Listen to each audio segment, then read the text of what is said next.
friends with a smiling face.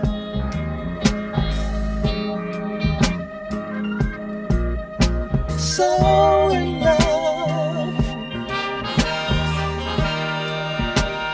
Every time we kiss, it's such a pleasant taste. That's why I know this feeling good and strong. Trying hours we seem to get along. I wanna testify you mean so much to me. Let me rectify, I mean it honestly. Life is strange, believe me, it is true. We don't always mean the things we sometimes do. Look at me, look at you, you know we're so in love. Baby, down, rest a while.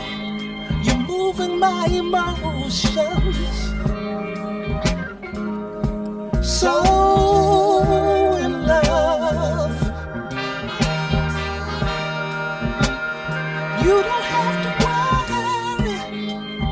You have my devotion. This love affair is bigger than we two. Lose our faith and it will swallow you. Loving you is what I'll always feel. Never ever doing things against our will. Natural things never require any kind of test. Being you and I being me. You don't worry about the rest. Everybody's wrong, confess you got me so in love.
So in love. I try to do the best that a man can do.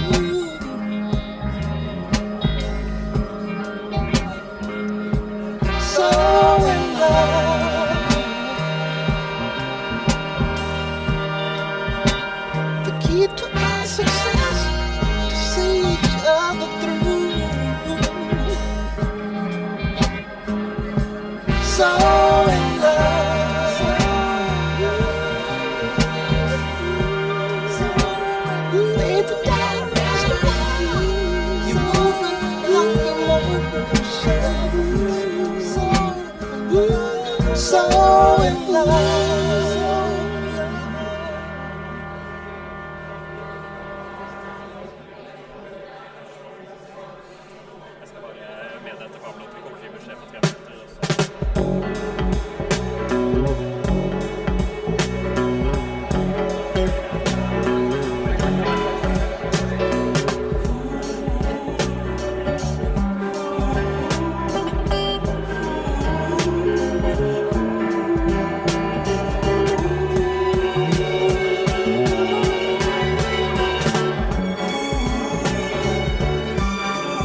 Michelle?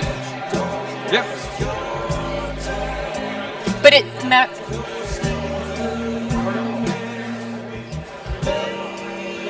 Welcome to Beauty and Ugliness 2025. So we're so happy to see so many people here. I'm going to talk a little bit about what this conference is, and then afterwards give the word to these nice ladies on my side. So this conference is a conference for everybody who loves beauty in architecture.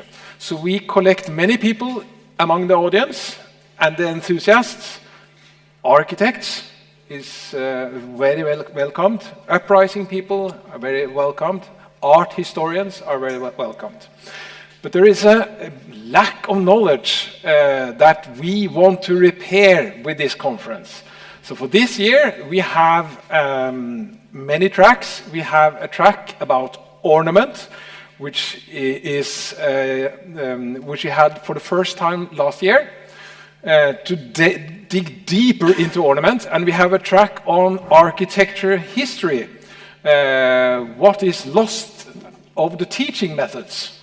And we're going a little bit into that today. And then we have classical architecture and traditional architecture as one session. And very important is to build good and beautiful urban environments. So that is also one track. The last topic this year is also new. Not the education track is new, looking at old ancient methods of learning how to draw and design. But the last track is preservation and conservation, which is also very important. That we combine not just new traditional architecture and new traditional architecture with preserving the cultural inheritance. So we are very lucky to have onboarded and people from the Norwegian Fortidsminneforening, cultural inheritance. So then our main goal is to democratize beauty. And on that note, we will be talking to you a bit about the first annual Aesthetic Atrocity Award. We would like to present the award. And this is a new dishonor given to the ugliest building in the United States. So this prestigious accolade recognizes exceptional achievement in the continued uglification of our cities, and it's only going to be awarded, as it was this year, to the most deserving of buildings and architects. So you'll see this year's winner, the inaugural winner is... Do we have any drums here? You can add them later. Perfect, thank you. The Simmons Hall in Cambridge, Massachusetts. Perfect. Thank you. So, a residence hall at the Massachusetts Institute of Technology, meaning young students away from home for the first time are meant to be inhabiting this structure. This is their home away from home, and completed by Stephen Hall Architects in 2002. So quite new. Mm-hmm. The building is based on a so-called sponge structure, a concept which, according to the firm's description of the structure, transforms the building via a series of programmatic and biotechnical functions, whatever that means. So take a look. And so if you ask about how we chose this, how we came to this conclusion, well, it was chosen from a list of more than 50 buildings in the US. And there was a selection process involving weighted criteria with all sorts of very technical criteria. And we tallied up the scores, and the building with the highest score won the overall category of design against humanity. And as we noted when we announced the winner, and we had a press release, the building, you can see, really bears all of the classic hallmarks of modernism and its failures. So you see here the idea that beauty is relative, if it matters at all. you see the sort of elevation of the starchitect and his self-aggrandizing vision, which is at the expense of everyday people who have to actually use the building, students who have to live there. And we see I see very clearly a contemptuous disregard for the public, whose innate desire for beauty in the built environment is dismissed. Yes, so. And interestingly, the building has been the recipient of quite a few prestigious design awards. And I guess we can now add the aesthetic atrocity to the list. A very prestigious list indeed. And there were a lot of worthy contenders, too many to choose from in a way. So we had some runner-up buildings. We had the concrete calamity. I don't think they require any description or any explanation. This is in San Francisco, the San Francisco Federal Building. We have the built blunder in Cincinnati. I'm sorry, it's the Ascent in Cincinnati. And in the category of construction dysfunction, Cooper Square in New York. And then, this was fun.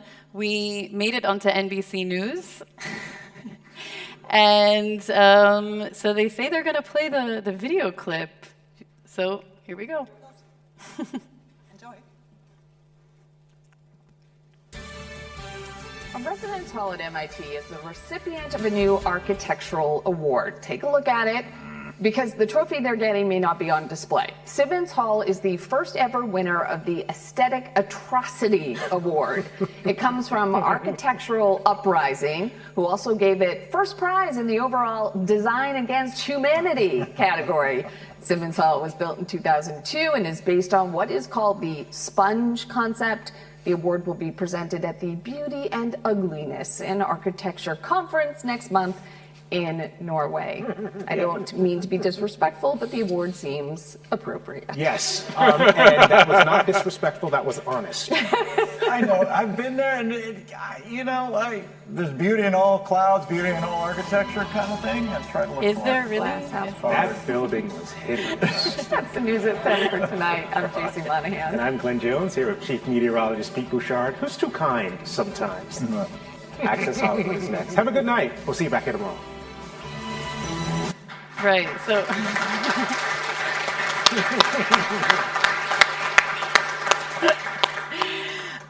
So they seemed mostly to agree that the building was worthy of the prize, as did some current residents of the building who reached out to us and said, this is an example of an email we received. It's actually much worse on the inside, they said. And this was very this is interesting because the architect, Stephen Hall, also responded to his very prestigious award, and he said, if you can read it, maybe I should read it. Simmons Hall is still seen as provocative, groundbreaking architecture, drawing negative reactions from those resisting a modern forward focus. So, perhaps. But I think that what the student had to say is actually, oh, sorry, I should go on to the, oops. I meant to go back to what the student said. Oh, sorry, this one. So I think what the student had to say is actually much more relevant to what we were doing here. I think what we're trying to do here is ensure that those buildings, these structures, do not continue to be built. And we actually need to focus on creating a beautiful, durable, healthy environment. And the way to do that is through what we're doing here at the conference. But first, we would like to present the award. So,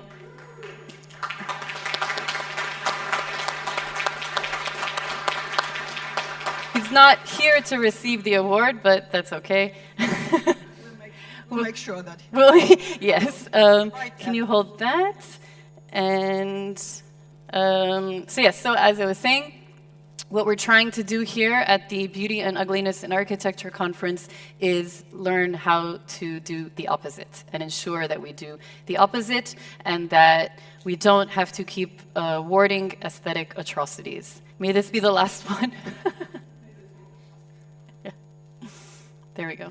Yes? Yes. Yes. So what I forgot to tell you is that we have an enormous amount of good speakers this year. So please approach somebody who you want to talk to during the conference. That's advice to all of the audience. Approach people. And Also, I think we were not introduced. Yeah. We just That's started true. running. Right. So I'm Michelle Softy from the Classic Planning Institute. And my name is Marjo Uotila. I'm the chair and founder of Architectural Uprising in Finland. And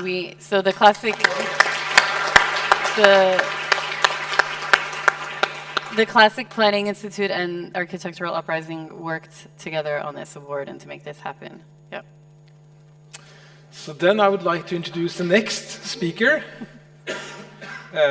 Dr. Buras is the author of The Art of Classic Planning, the book you see there, which has been described as a Bible of planning.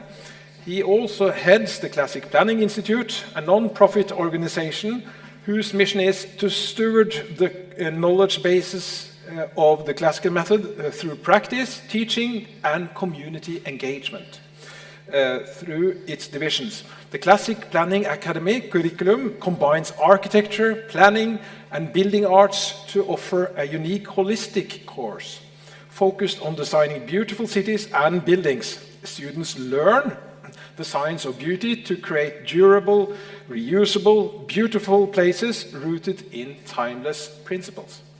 The Classic Planning Laboratory is a rigorous urban neuroscience leader in researching aesthetic experience, memory and place, why hand work is essential in the built environment, and why human brains process cars as large animals. Its book, The Neuroaesthetic City, is planned to come out in 2026. Applying this knowledge, the Classic Planning Studio provides communities and developers with beautiful neuroaesthetics, buildings, and urban tableau. At the heart of all these activities lies architectural literacy, the lingua franca of the built environment. Dr. Buras' talk this afternoon will discuss how architectural literacy can open the door to reading the built environment and engaging with it in a key way to breaking out of visual poverty, participatory NIMBYism, and other obstacles to achieving civic goals. Please welcome Dr. Nir Buras for the second time in our talk. Thank you.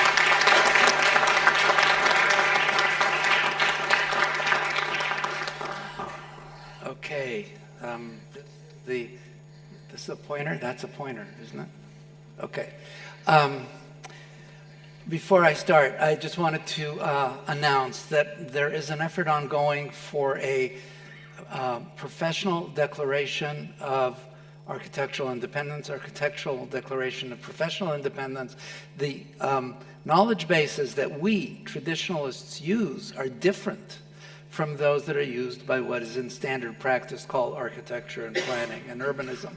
And I think that in the name of diversity of our knowledge bases versus the others, that our knowledge bases actually create a specialty. And they create a specialty in traditional architecture, specialty, classic planning, and manual skilled trades in construction, the building arts.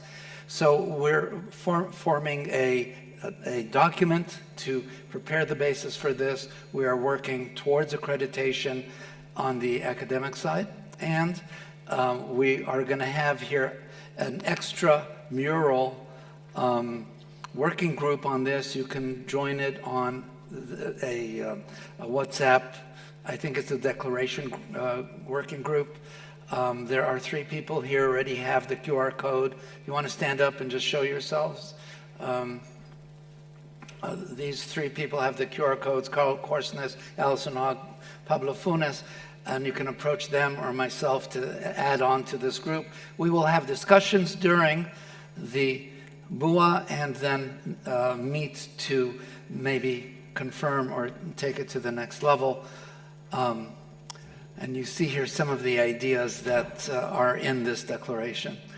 So our charter, it's actually our legal charter, is to steward the knowledge bases of the classical method through practice, teaching, and community engagement. And this is part of our community engagement. We're a very, very small nonprofit. We plow all our proceeds back into the work. And we hold this particular conference as being of particular significance, and we're committed to helping bringing it to the world as a whole.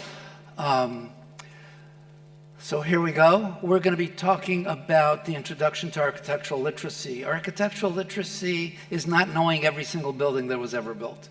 Architectural literacy is actually being able to read the built environment. It's much like you don't need to know Shakespeare to read a newspaper. Might help, but that's a different story. Architectural literacy is actually based on a small set of forms that you'll see in a moment. It's simpler than reading literacy. It has less bits to it than music literacy. Fundamentally, it has three types of stuff. You have what I call the triads, like everything has three parts, everything comes in three sizes, and so on. The elements: moldings, orders, columns, entablature, doors, windows, and other elements. I want to impress on you how simple, logical, usable this system actually is. Not to say that there's a huge amount of richness, and we're going to tap into some of it looking at this room. And then there are the tools, how to put all this stuff together, and entasis, intercolumniation, and so on. I learned this mostly from Calder Loth, but my other great teachers are Steve Bass, Seth Ween, Christine Frank, who was my best design teacher, Richard Cameron, who knows everything, Marty Brandwine, Ann Fairfax, Alvin Holm, and Richard Sammons, who actually sort of gave me the lever to penetrate all this stuff. Oh, look at that, they have a screen down here. So the thrust of all this is that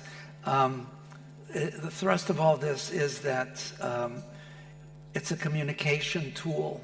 It's such a powerful communication tool that it can help engage in a meaningful conversation regarding the built environment.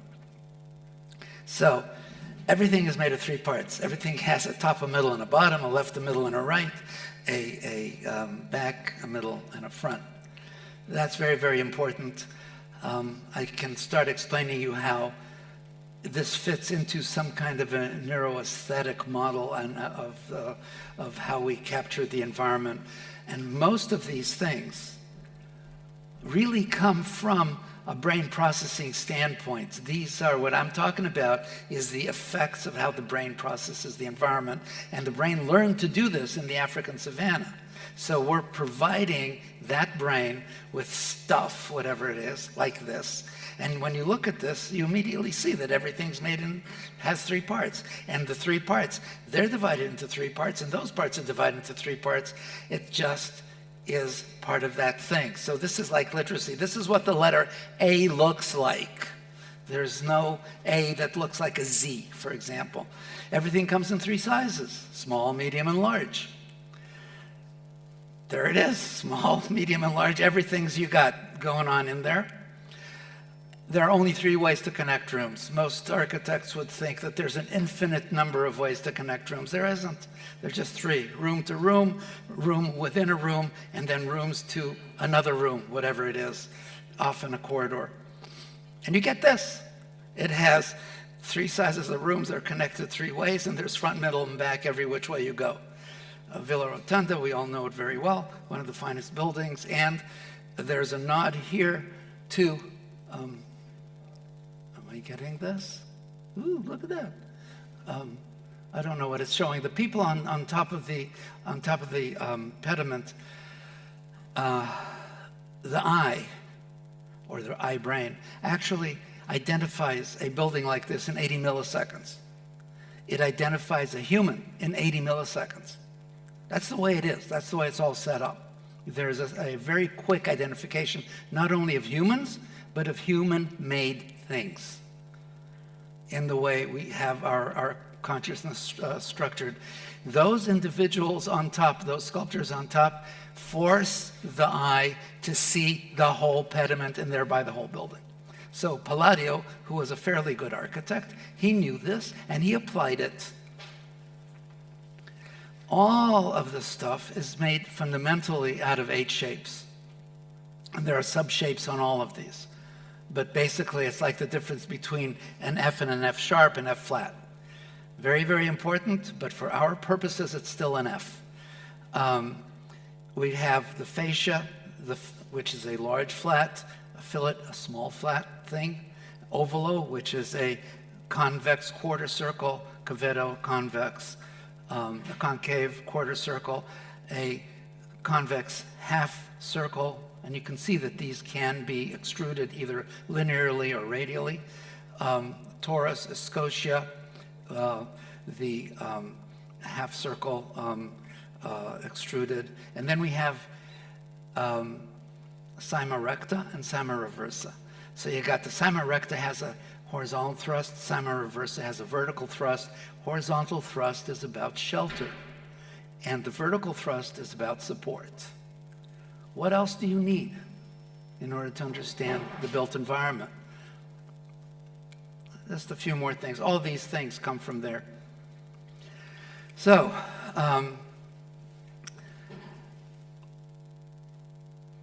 all these moldings, they are analogous to alphabetical letters in the orders. And I want you to look here around the room. By the time we're done, we should be able to read the room.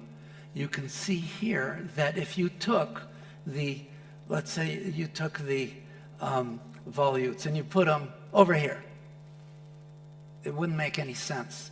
But it goes into a finer grain as well. If you changed the order of these moldings in the order, it would lose its, it would not be comprehended in the same manner. And this sequence is immutable. It's not that the actual form is immutable, it's the sequence that is immutable. And generally, moldings come together with changes in materials or changes in planes, places where we need to hide the shame, so to speak, or elaborate.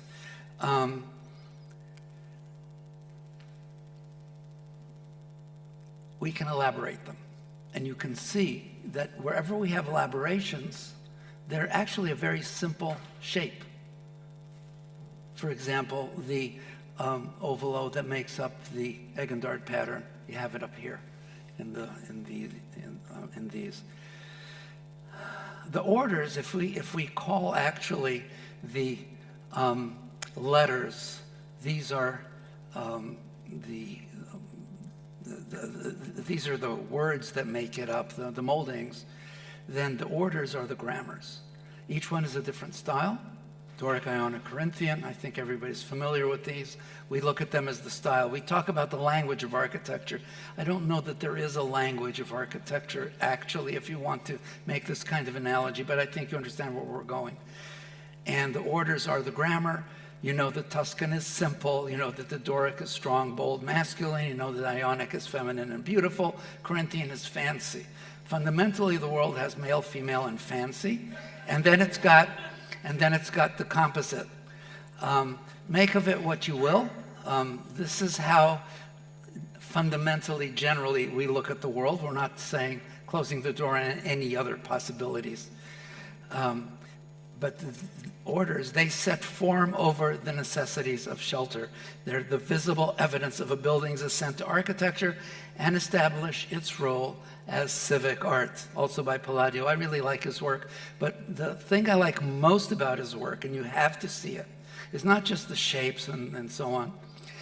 Look at the details, the way he brings a brick to marble, the way he carves the materials, and I don't know, his stucco work is probably the best ever, and so on. You really need to look at it. Columns. Well, we have round columns. The columns are posts, okay? The whole damn thing up, or they look like they do. And the difference is really not of no consequence. Columns are round, and piers are rectangular, and pilasters are rectangular columns engaged to the wall. So these are pilasters, 1, 2, 3, 4. There are columns that are engaged to walls, like pilasters are, but they're called engaged columns. Okay, whatever. And we have pedestals, which are absent here, but the pedestals actually they're a little elastic, so you can adjust to a slope. You can use them to accommodate whatever other issues show up to a certain degree. Entasis, hugely important. And this is where the neuroscience comes back big time. In order to make a column appear straight, you remember that the lens of the eye is conical. If you look like this out of the side of the eye, things curve this away. You look at the eye this on this side, they curve that away. It's very hard to see a straight vertical line. In order to make things appear straight, they are tapered towards the top. They're made smaller in order to accommodate the conical lens in the eye. The convention is 1/6 the diameter at the base, and if you're going to do it 1/6 or some fraction close to it, it's really your call as an architect, depending on the circumstances. But you understand that the larger the building is, how things change in order to accommodate the size. The entablature has 3 parts, and we can see it here very, very clearly. Entablature is what sits on top of the column, and you'll see here that it has 3 parts: architrave, frieze, and cornice. Architrave is the main beam. Look behind over here. You have the full. Well, actually, you don't. It's yet again, because they're playing games. You know, they did this on purpose. They knew I was going to talk about this, and they changed everything. So we'll read it from here, and then we'll look at that and understand what they did here. So we have the architrave, the frieze, the cornice. Architrave has basically its flat surfaces, in this case 2 of them, and then a band called a tinea, which is named for the headband of the athletes, and then you have a frieze, which is named for the Frisian band that the women of Frisia used to embroider, and that's where you put your lettering and your carving if you need to express whatever. And then you have a cornice, which is a set of stepped architectural events, moldings that you can't change the order of them, which actually protect the wall from the water and give you the crown of the building. What happened over here is that if you look, let's look at the frieze, the flat bit in the middle. We identify that easily. Then we have the beads running around at the bottom of it. That is the tinea of the architrave. And then you look and you have the carved bit that's right under the tinea, and then a flat bit. That flat bit is the bottom of the architrave that slipped down behind the top of the column. I don't know if it's intentional or if that was the result. It looks like much of this room was drawn by someone who intentionally fooled around with it. But it looks nice and it is comfortable, and you see that the cornice and so on and so forth does have a reference to many of these steps that go up. I can't see. I can't see, it's black. Oh, 10? Well, that's a long time. I thought I'd, be in and out.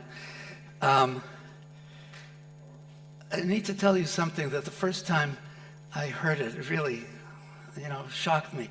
Doors and windows are always supposed to be the same proportion, 1 to 2. And you can play a little game. You can make them a little taller. You put the you put the point of the compass over here and the pencil on that corner over here, and you run it up, and you'll get to that higher thing. So it comes from all architecture. It comes from straight edge and compass. You don't need anything other than that in order to draw anything, ever. So there it is. Once you're using these tools, you can, go as far as you want and however you want. One of the most interesting things about how doors and windows work is that basically you got a hole in the wall, okay? So if you don't have something supporting it, the wall is going to fall down through the door. So you put an architrave there. You put that beam up there. And then you complete the entablature. In order to get a door frame, what we call colloquially, you actually take the architrave and stretch it around the sides. So that's a door frame. Once you know that, I mean, you're halfway towards some kind of higher level understanding of all this stuff. And then you have your frieze. And we see here that, the door over there is rather simple. It's just cut in the wall. This is a 1920s interior, or 30s maybe, I assume. Correct me if I'm wrong. And then you have the cornice. Well, the cornice can be expressed either as a gable, can be stretched up to be a gable, and the triangular one, or it can be arched like this. So you have several different options with regard to treating these. You don't have a hell of a lot more.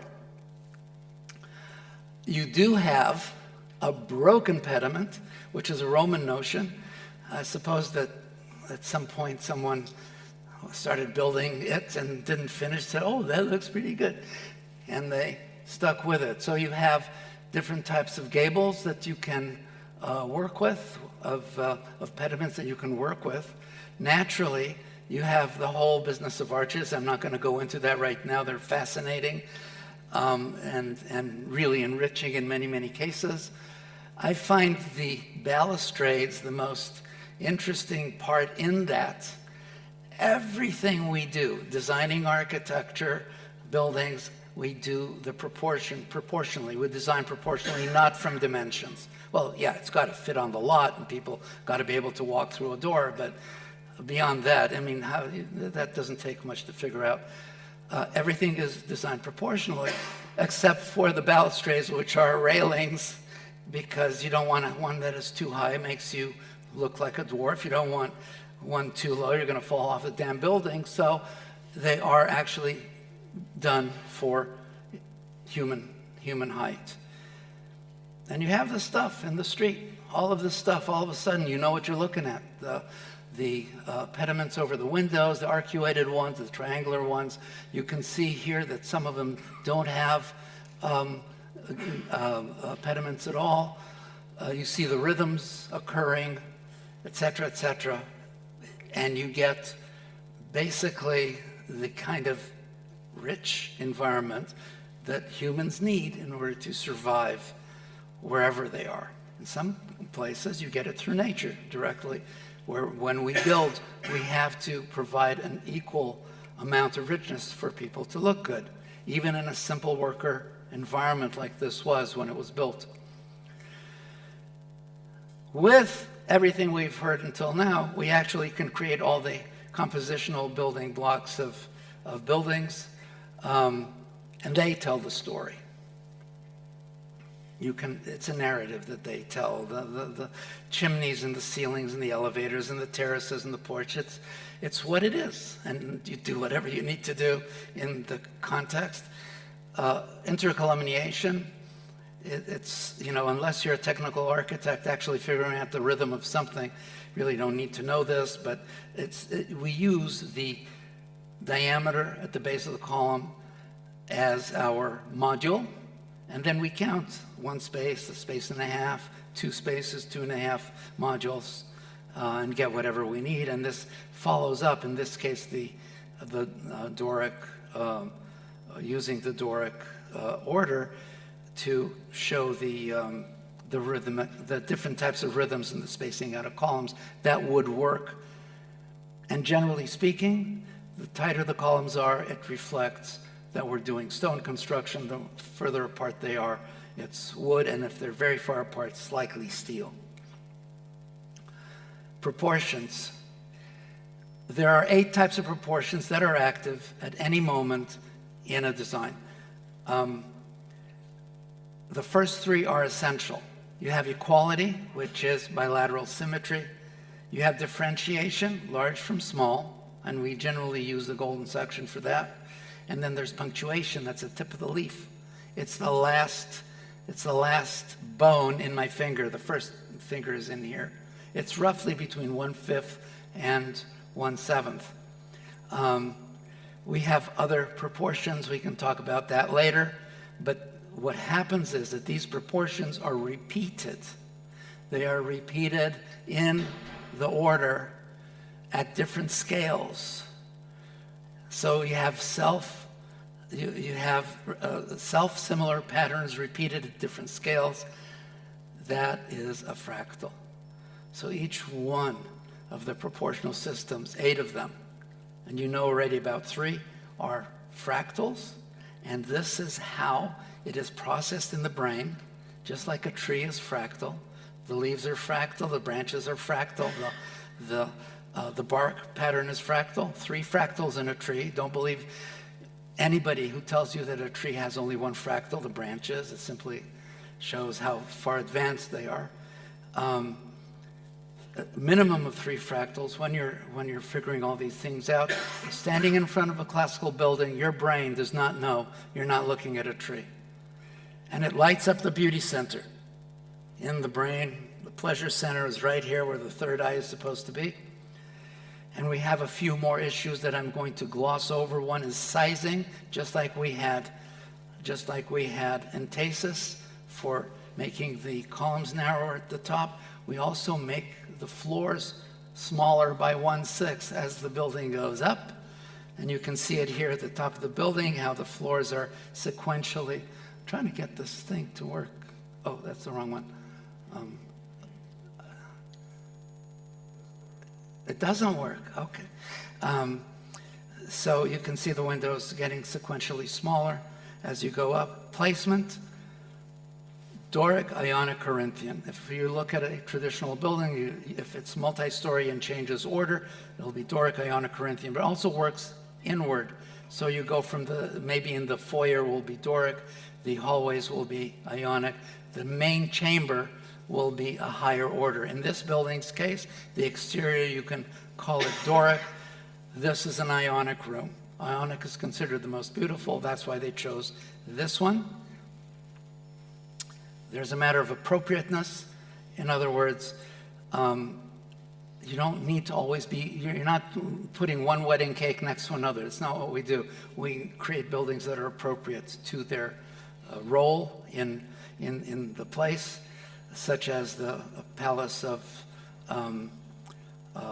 Charles in Granada. And you can see different types of architecture, 2 on the outside, 1 on the inside. Imagine for yourself, you don't need me to explain to you what this actually reflects, and so on. Some of our own work, when we're trying to make something regionally appropriate, we're using regional proportions, in this case Mexican, to make something look Mexican. And then finally we have design by deletion, which is that you don't need to tell the whole story every single time. You can actually delete elements, and you can see how simple some of the arches are, some of the windows are. They're just holes in the wall. And yet the whole thing looks rich enough for what it is, which is apartments. We saw the elements, the threesomes, the bits, and the coming together elements, and this is how the experience of art imitates the experience of nature. We use these elements in doing our urban design, including some of our own work. We're conscious of all this all the time, that we are designing whatever work we're doing. We always go back to the proportions. We go back to the orders. We take the order, slap it on the building, run it up, and figure out how it responds in this. Why? It's a built-in multiple fractal pattern. What better thing do you want to use as a studio designer? We believe that architecture is central to urbanism. We work towards genuine holistic work. We believe in the balance of town and country, and the crafts are essential. Thank you very, very much. This has been a real honor to be here. Thank you.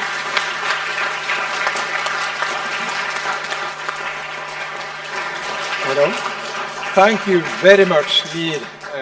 So exciting. The next speaker is from the same group.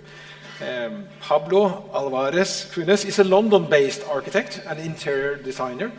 He is Associate Director of Catherine Pooley Interior Design, as well as Director of Education at the Classic Planning Academy.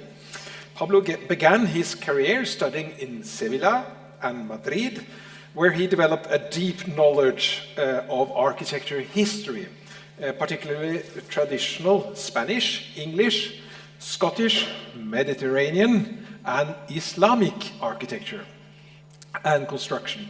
He has published numerous articles on classical and traditional architecture and has served as a jury member in various architectural competitions and at various summer schools. His talk this afternoon will focus on architectural education in Spain, beginning in 1752 with the creation of Real Academia de Bellas Artes de San Fernando by King Fernando the Sixth, sorry. And continuing through the developments that took place in the 19th and 20th centuries. His talk will explore how the evolution of the curriculum from 1844 to 1956 offers valuable insight into how Spanish students were taught the fundamentals of classical and traditional architecture up until the rise of modernism in architectural education. Please welcome Pablo Alvarez Funes.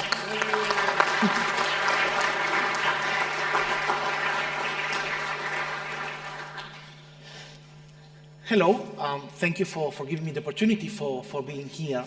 As Anders has very well noted, we are going to talk about traditional architectural education in Spain between 1752 and 1955.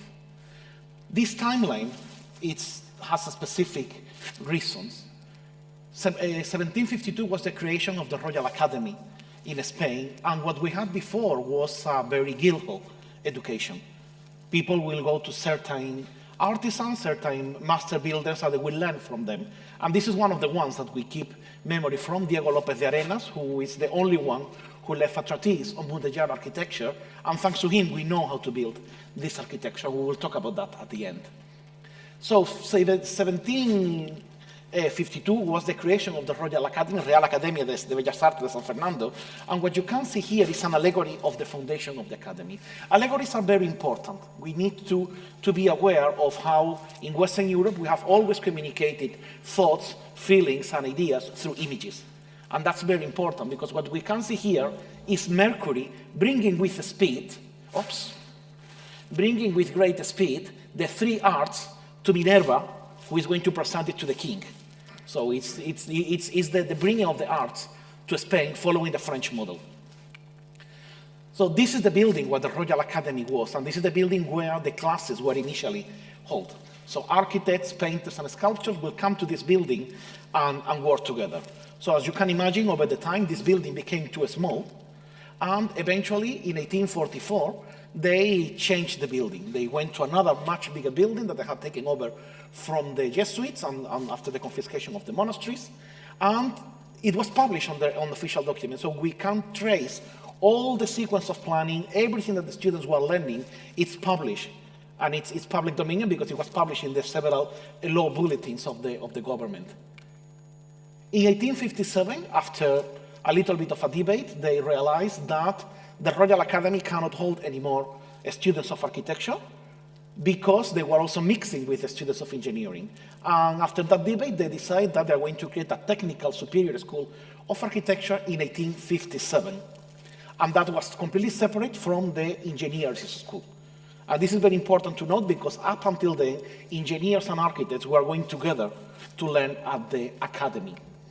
Then they were transferred to this building in central Madrid, quite close to it. This was a building from 17th century, and they added a new door, a new gate, which has the symbol, and you cannot see very well there, unfortunately, but it has the compass and the rose, which is one of the symbols of our Classic Planning Academy, which are two symbols of the Spanish architects, and I wanted to bring in that to the Classic Planning Academy. The compass represents the precision, and the rose represents the beauty.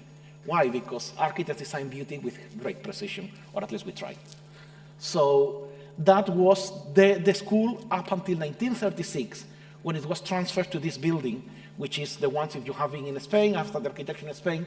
This is the building that you see. It's still quite a decent, nice building.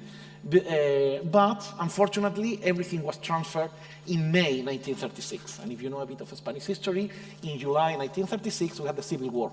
And this was in the borderline between the two bands of the Civil War and suffered a lot. And whilst the library of the school was able of staying in the old building, all the drawings of the students were already transferred to the new school and they disappeared. The winter was very harsh and the soldiers used the drawings to heat themselves. They knew that they couldn't touch the buildings, but they were not so delicate about the drawings. So most of the drawings have disappeared. We keep very, very little from those who decided to retire them from the deposit, which are very little, and I'm going to show you some of them. In 1875, due to the massive demand, a new school opened in Barcelona, which is one of the other key points that I'm putting here. It was initially in this beautiful building, and this is what you have it now, unfortunately. And the limit that I have put is 1955. And why 1955? In 1955, this building that you can see there, the Labor University in Gijón, was finished, and all the architects, which were not very much back then, they gathered together, they went to do a site visit, and they had a critical session. The architect, which was named Luis Moya, was smashed during that session, literally. Everyone criticized him, and he had to defend himself as best as he could, and it's a bit of the symbolic finishing of traditional education there, because after that, things wouldn't be the same. And yeah, it's true that still Franco was in power, but in the early 1950s, Spain had started to be open again to the Americans. American students were coming, and the Spanish were going to America. Of course, Spain was a dictatorship, and architecture couldn't do a revolution as they did in Chile or in Cuba, where they went to the libraries and banned all the vignolas, and then Walter Gropius used to put some order and implement modernism. Here it had to be done in a more subtle way, so they ended up changing the plans slowly but steadily. And in 1956, actually, it's when the architectural market started to be open, and the third school of architecture in Sevilla is opened. And this is the facade. This is a new facade for the school, built in 1956, so it's telling you still how the quality of the crafts were done back then, but this is what it is now. This is where I studied, actually. So, this puts you a little bit of the context to justify which the starting and the ending point. We're going to talk a little bit how was studying at the architecture at the Royal Academy. One of the first things that the Academy did a lot was publish more allegories, because the power of the image was very important. Publishing all these engravings, distributing all over the country, was a way of showing the power of the new Academy and what you could learn from architecture. And here we see architecture at the top, covering the benefits of our children, and the children down there playing and drafting the orders. It's very important that they were showing little putti, because something that is in the Academy never showed anyone how to draw the orders. They had to learn them by themselves. And how did they learn? With master builders and with master craftsmen. This is another one, a little bit more mystical, where architecture is shown as the light that is bringing, as a goddess that is bringing light to the people by the study of geometry and many other disciplines. So the Academy had the power and the vision of showing themselves as the new bearers of a new architecture in Spain in the 18th century. From that stage in the Academy, because as you remember in 1844 and 1857 the studies gets divided, anything prior to 1857 was stored in the Academy, and you have approximately 3,000 drawings to enjoy and to see what people were doing back then. And I'm going to show you 3 examples so that you can see what the students were drawing. This is one exam from 1856, where the architect Virgilio Verda, who won the first prize, by the way, drew a plan for a building. I mean, Dr. Burras has shown before the Palace of Charles V. This is directly inspired in the Palace of Charles V, even the courtyard is not round. The only detail I want you to focus is the pinky color that they used to fill the walls, which we still use nowadays in many drawings. So you can see where the tradition was coming. This is another one made for a beautification of the facade of the academy, which was thought to be very simple. It was not enough, so they decided to add like another portico. It was a trompe-l'oeil to celebrate actually the visit of the kings to the academy, which you can see the portraits there. So again, very allegorical. This other one is from 1839, almost by the end of the architectural education. And it was, again, another exam. And you can see that they were starting to add a lot of construction details. These drawings don't look as elaborated as others you could see on the French with the analytique, but they were having a lot of thought were put on the construction of all these beautiful buildings that they were designing. But there was not only a Royal Academy in Madrid. All these academies were funded up until the split of the academies. I want to focus you on 1781 in Mexico City. They funded an academy, which is still part of the Spanish Empire. The building is still there by Manuel de Tolsa, a Spanish architect who thought all his life in Mexico. And sometimes, I mean, especially from an Anglocentric perspective, we think that nothing happened in South America, but the first person in comment Vitruvius, there was a guy called the Mexican Vitruvius in 18th century, who wrote more about Vitruvius than anyone else, Pedro Marquez. We have Manuel de Tolsa, which was an architect who did a lot of beautiful architecture in Mexico City, and you cannot understand Maquin, Met and White without understanding Manuel de Tolsa. So it's a bold statement, but this is the point of the importance of the Spanish architecture in America. And I bring here a book by Vignola, Principios de Arquitectura según el sistema de Vignola, because whatever they were using, the fonts that they were using for architecture was Vignola. And again, we come from an Anglocentric perspective, where the god is Palladio, but in a more European, continental European perspective, the core point was Vignola, together with Vitruvius and Serlio. So it also changes a bit the perspective, but puts you in context which were the books that they were using. So Vignola was very important. It was an edition for 1813 and was for all the studies for the academy in Cadiz. But similar books were published and similar manuscripts were running even for the engineers. So we are moving towards how was studying architecture in the School of Architecture of Madrid. And between 1844 and 1956, we have 12 plans of studies. So it sounds quite a lot. But for you to know, in the same time in Spain, we have 2 dynastic changes, 3 civil wars, 2 republics, 2 dictatorships, and 5 constitutions. So as you know, we like changing things in Spain. And what can we learn from those plans? What we learn is that, first of all, is that we can now trace back to any of the plans that I have mentioned. You can go back to the official documents, you type for it, and then you get all the contents, everything, when was the exam, how much they need to get to approve, everything, absolutely everything you needed to know to pass the title, to obtain the title of architect in any of those plans is explained. Important, yeah, we have a lot of plans, but these changes are accommodating changes in the government. We changed a lot of government, so at least they have to say by the king, by the people, by the dictator, etc.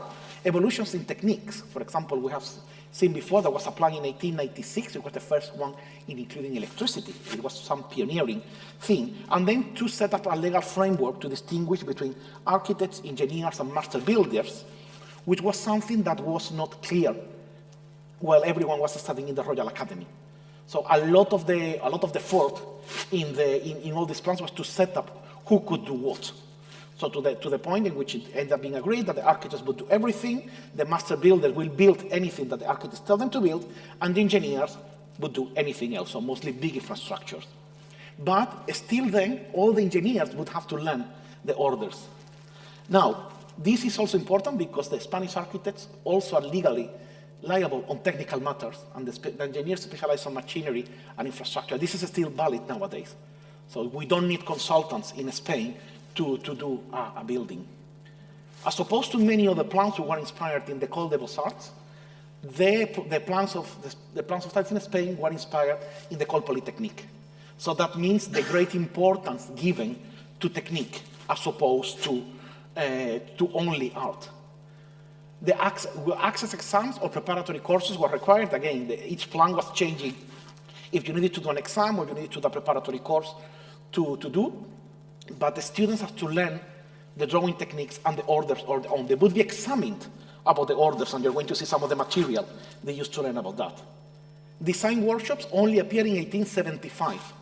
Before that, everything was together, and they were doing everything at the same time, history, design, everything, and from 1875 onwards, they start with the design. The models of reference were, on one side, the neoclassical tradition, and then regional architecture. And I put there, French Bussard was considered modernist. You see a lot of teachers complaining that in 1870s, 1880s, 1890s, all my students are modernists because I'm copying everything coming from Paris. They hated the Beaux-Arts. They wanted the students to learn the proper Spanish tradition. And that was a debate that lasted up until the late 30s in Spain. And then, as opposed to what happened, for example, in the United States, where you have the emergence, and France, of course, the emergence of the atelier system. In Spain, we were having the 19th century is terrible for Spanish economy and society. We couldn't develop an atelier system that could compete, could create prices, because the School of Architecture didn't have money to even buy books. I mean, we had to rely for 40 years on a Spanish guy who immigrated to America, Juan Carlos Cebrián, who was donating books to the library because the school didn't have budget to buy books. And then, yeah, there would be a lot of trips around the country, and there would be a lot of documentation of the buildings around the country. And nowadays, you can still, they did a massive series of engravings for reflecting all those trips, and you can buy them. Nowadays, those engravings still, they did so many engravings that still in 21st century, you can buy them for a couple of €100. So you can imagine how many they did that they haven't still been able to sell them. So this is one of the typical books that the students would use to learn, to present themselves for the exam. This comes from Argentina, where they were showing the same thing, but this type of books, but again, you can see obviously it's not a book designed for young adults or for teenagers, it's more a book for kids. You can very clearly see that the kids, the ones shown drawing, and there would be books in which you could have the order on one side and then you would replicate it on the other. They were almost like the booklets that you used to learn how to write. There would be very extensive manuals about what was taught. So not only we have the resume that the law does, we had, like, especially at the very beginning, the directors of the school would write whole books about all the materials that would be taught there. And later on, we would have the Central Society of Architects who would publish regular reviews of what's happening in the School of Architecture. And later on, this book is very important by Teodoro de Anasagasti. He wrote a massive book comparing the plans of study in Geneva, Munich, Vienna, and Madrid. And it is very interesting because while on one side Anasagasti was surprised about how much money all these cities had to teach the students, he was quite surprised that the Spanish students with much little money were learning more than them. And it's quite interesting because you can, with this book, you can check not only one, you can check 4 programs at the same time. It was done in 1920. And it is interesting because what history tells us is that everyone was modernist in this time, and this book is telling you the opposite. There is no modernist at all thought in these books. And these are some of the very little drawings that were capable of being saved.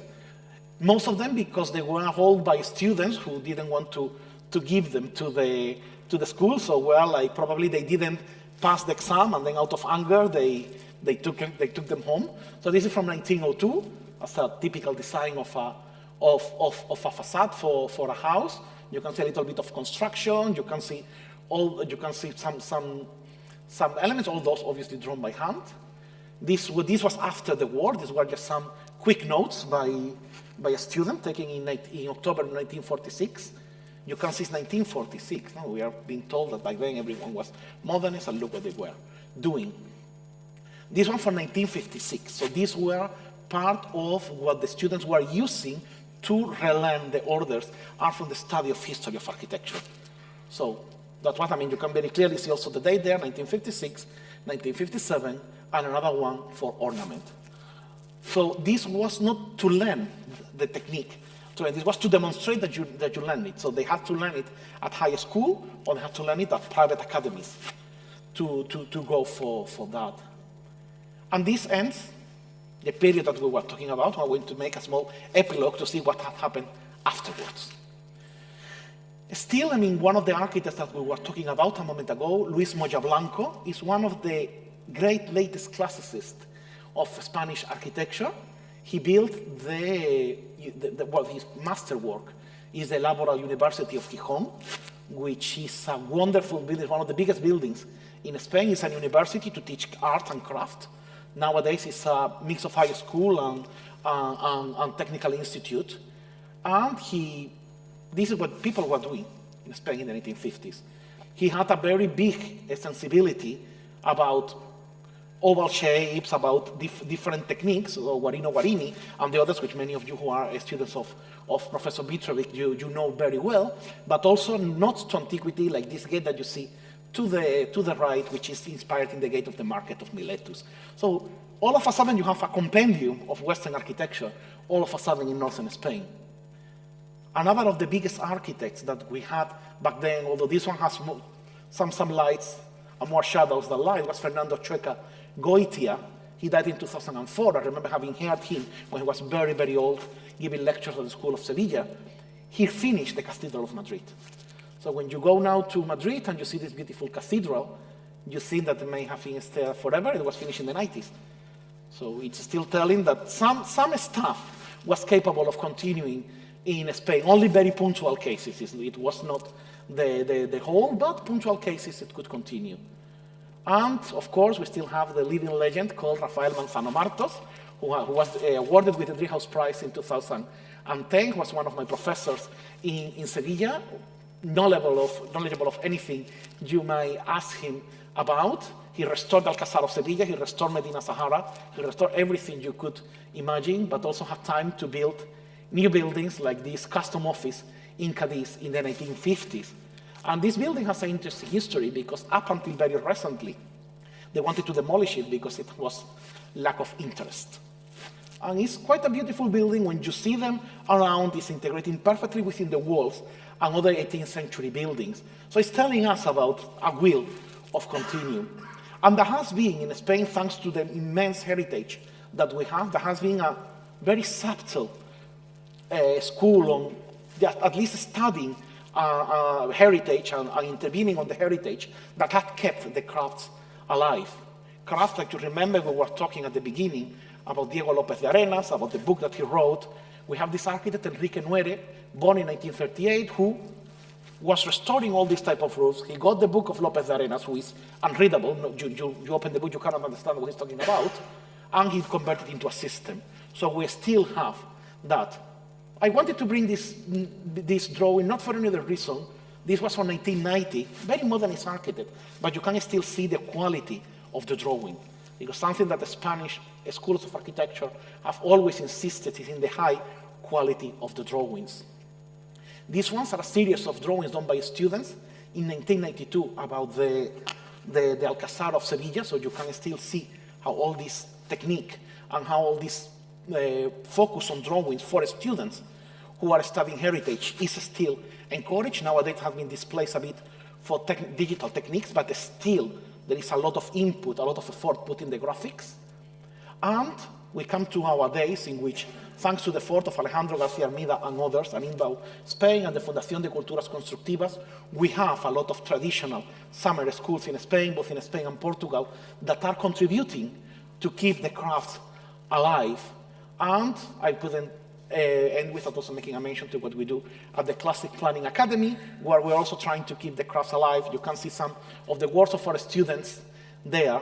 And we combine a lot of things. We combine the holistic method, but there is also a glimpse of the Spanish education, because I am the director, I am the one who teaches the materials. There is a glimpse of all the Spanish education seen on there. This is an image from one of the typical classes, and we have planned an open an exhibition online quite soon. We will announce it, so stay tuned and seek information from us at the Classic Planning Institute. So thank you very much.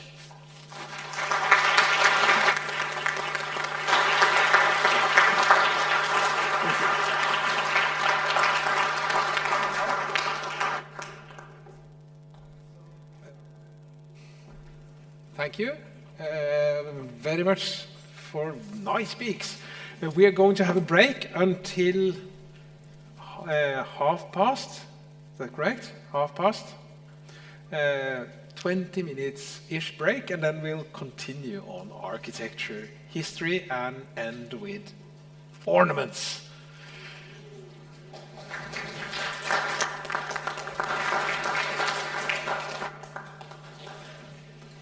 And please feel free to approach people that you want to talk to. So nice.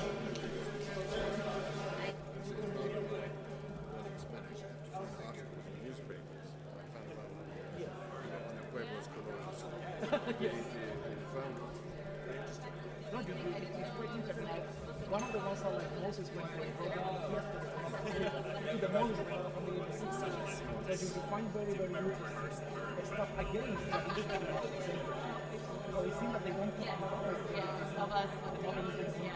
have the same problem in Germany. yes.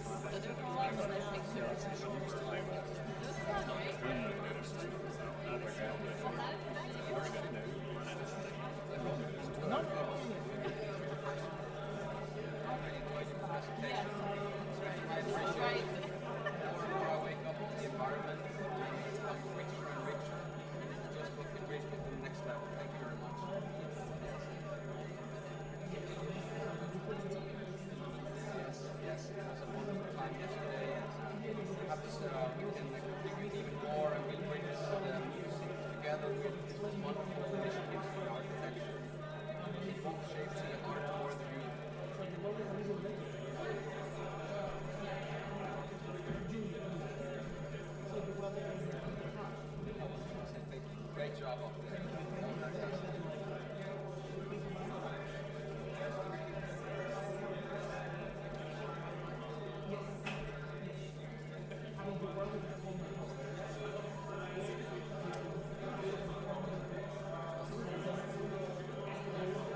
Four? 1, 2, 3, 4.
Hallo, hallo.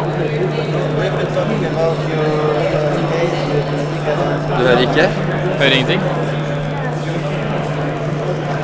Hallo. Hallo. Ja, eller nei? Hallo. Ok, det er good? Ja. Hva sa du? Var det good? Ja. Ja, det er good. Are we live? Welcome to the exhibition of the Beauty and Ugliness conference, where we have kind of gathered together. We have gathered together all kinds of contemporary classical architecture and I guess traditional design and some craftsmanship. And I have Carl Fredrik here with me, who is one of the first. He's one of the first classical students from the Norwegian Technical University. Yes, let's show.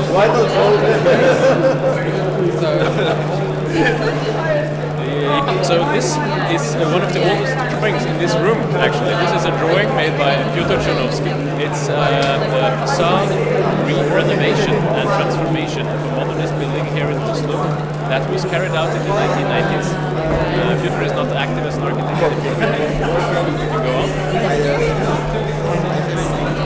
Here is a reconstruction project of a restaurant called Hasselbakken, which is located here in Oslo. And the efforts of our Norwegian students in Trondheim and Norway, they have tried to reconstruct a suggestion of how it can be done again.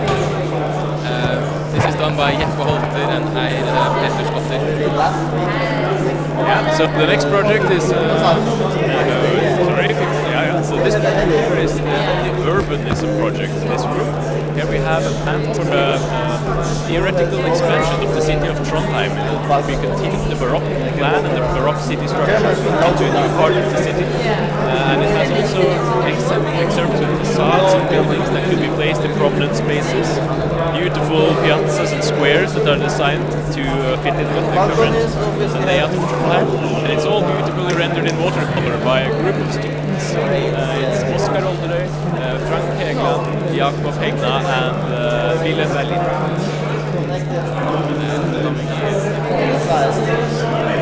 The guy had a brilliant idea after 2000 years to make it. From an urban repair project in the old town of Fredrikstad. Here we see an infill, or suggested facades for the infill in a section where there is no building today. And here we have two beautiful drawings. These are watercolor renders, originals made by Frank Hegland. He is a third-year student at NTNU, and he is one of the people who have gone maybe the deepest into architectural watercolor rendering on his own private time. So these are two drawings that he had made for existing projects in Oslo. This one is the National Theatre, a recently very relevant project, I would say, since it's now suggested to continue it in a traditional classical style. Here, briefly, we have more suggestions from the Norwegian Summer School of Classical Architecture by Intbau. And moving on here, one of our next speakers coming in just about an hour is Jeppe Holter, who will present his classical master thesis and how he works with architecture today. He calls his talk drawing or architecture made by hand, because hand drawing and the kind of intuitive relationship to architecture of the place is what motivated this building design, which is placed in Trondheim, a suggested rebuilding of the old fish market of Trondheim. Okay, and if we can then sneak our way into the corner here, we have a small project. This here is a project made by Oskar Olderøy. It is a student project made for the Classic Planning Institute. He is taking their classes, and you can see they are also working with the same techniques. It is a common, shared, international culture of how you render and illustrate these projects. Yeah? I guess you go further on. Yeah, we can go further, yeah. These are also from the Classical Planning Institute, right? No, they're not. We actually don't know exactly This is from a Swedish architect that just suggested to hang his project work in our exhibition, and we, of course, is welcome. I don't know much about it, other than that the drawings look very nice. But I suggest we go over to the project we know very much about, which is the Classical National Museum. Yeah, these are my drawings, actually. So I don't know if I should be presenting them, but I can partially say they're very nice drawings. This is a section of the building where you can see, you know, all of the rooms in the interior seen through the section line. And then going on further, we have this very large drawing. It's a 2 meter by 1 meter watercolor facade render of the main facade facing the ocean of my alternative proposal for the Classical Museum in Oslo. And this is a project by me and Elise Scheide Wibe. It was our diploma project for architecture in Trondheim, and it's called Aesthetic Repair of the Post-War Modernism, because there was this building, or there is this building, in a small town in Norway, very characteristic of a specific time and type of architecture, which we suggested to repair in 3 different ways. One with only color, one with changing proportions of the building, and the last one by adding or articulating the architecture. And these are just the watercolors of this project. Yeah, let's go. So now we are entering a series of small posters here. We'll start with the first one. It's featuring counter-proposals for a competition at the Classic Planning Institute and the Spanish Architectural Uprising carried out in Madrid, where there is an infill site. And all of these are proposals that were sent in by various students from summer schools or classical architects in Spain and other countries for what could possibly fit on the site. And you have a very large richness of variations here. Some of them are very regional, some of them are more international, and they are more or less classical. Moving on, we have then the posters from the Classic Planning Institute and their students' works.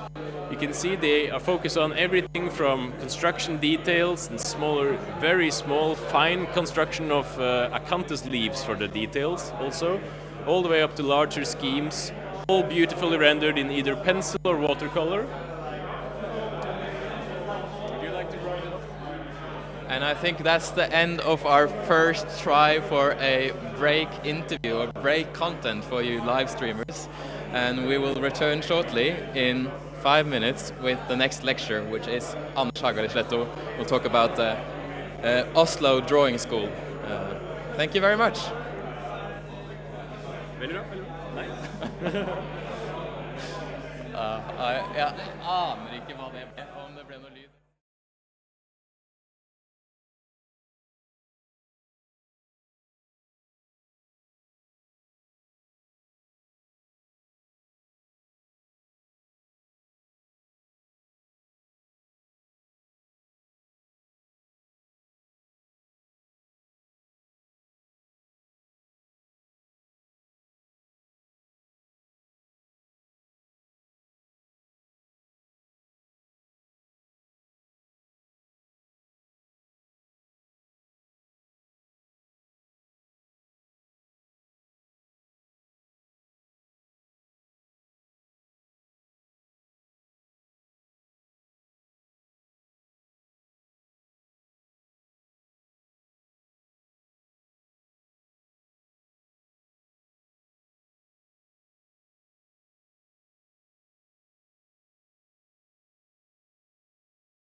Perfect, perfect. Tegneskolen i Kristiania.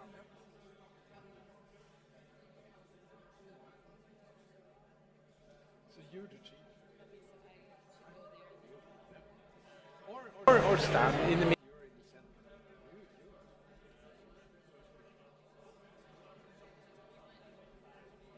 Whenever you want.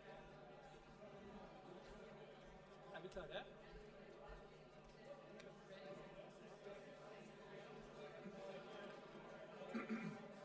So, welcome back, everybody.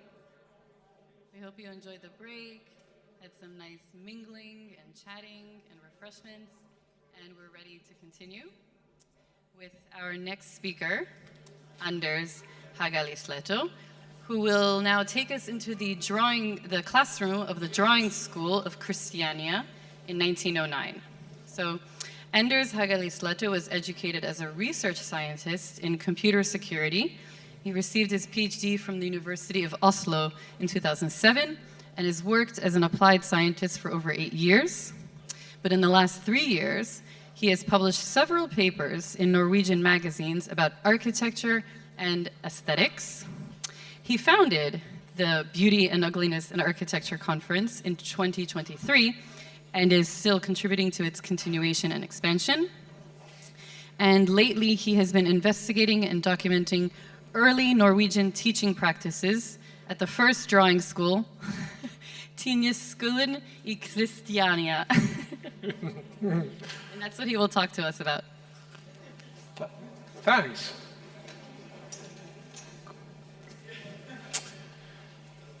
Yes, so this will be yet another treatise in architecture history.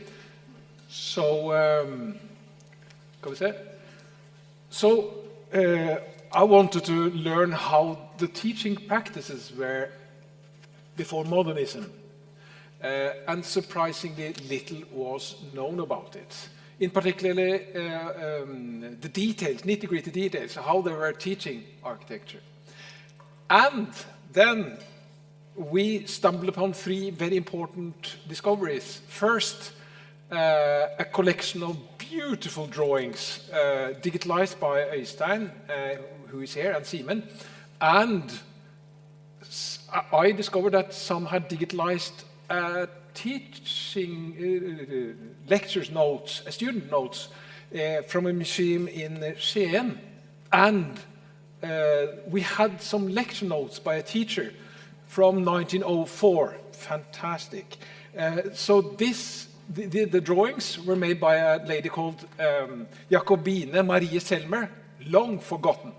This student, completely forgotten. The teacher, forgotten. Not written about at all in Norwegian architecture history, except for Mathilde Sproin mentions him. So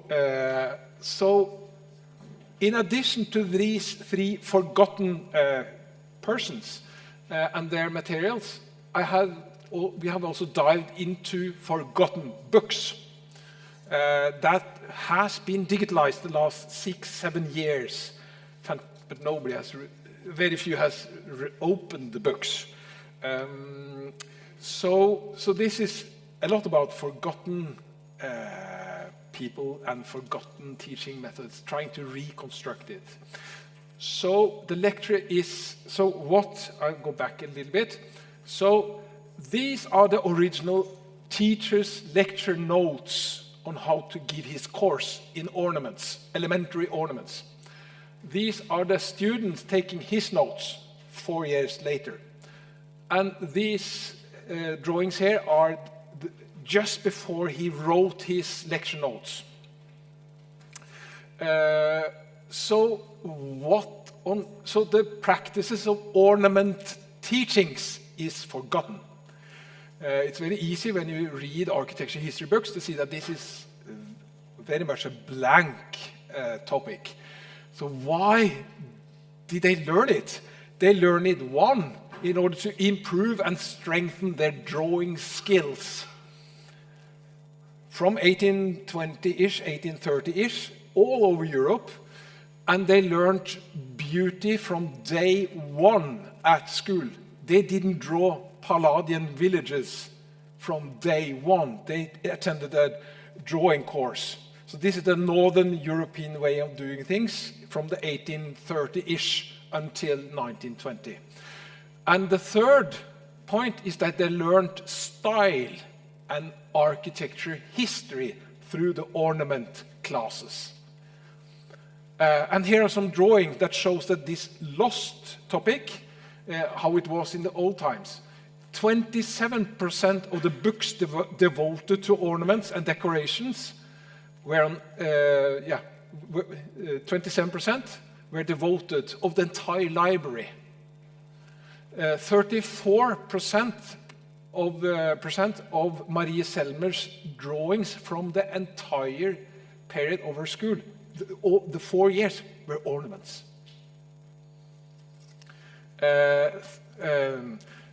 So the school offered 2 different courses on ornaments at least from the 1890s. Each of them probably a 1-year course. So this forgotten teacher, he was born in 1860. This is a picture of him, and this is his mother and father.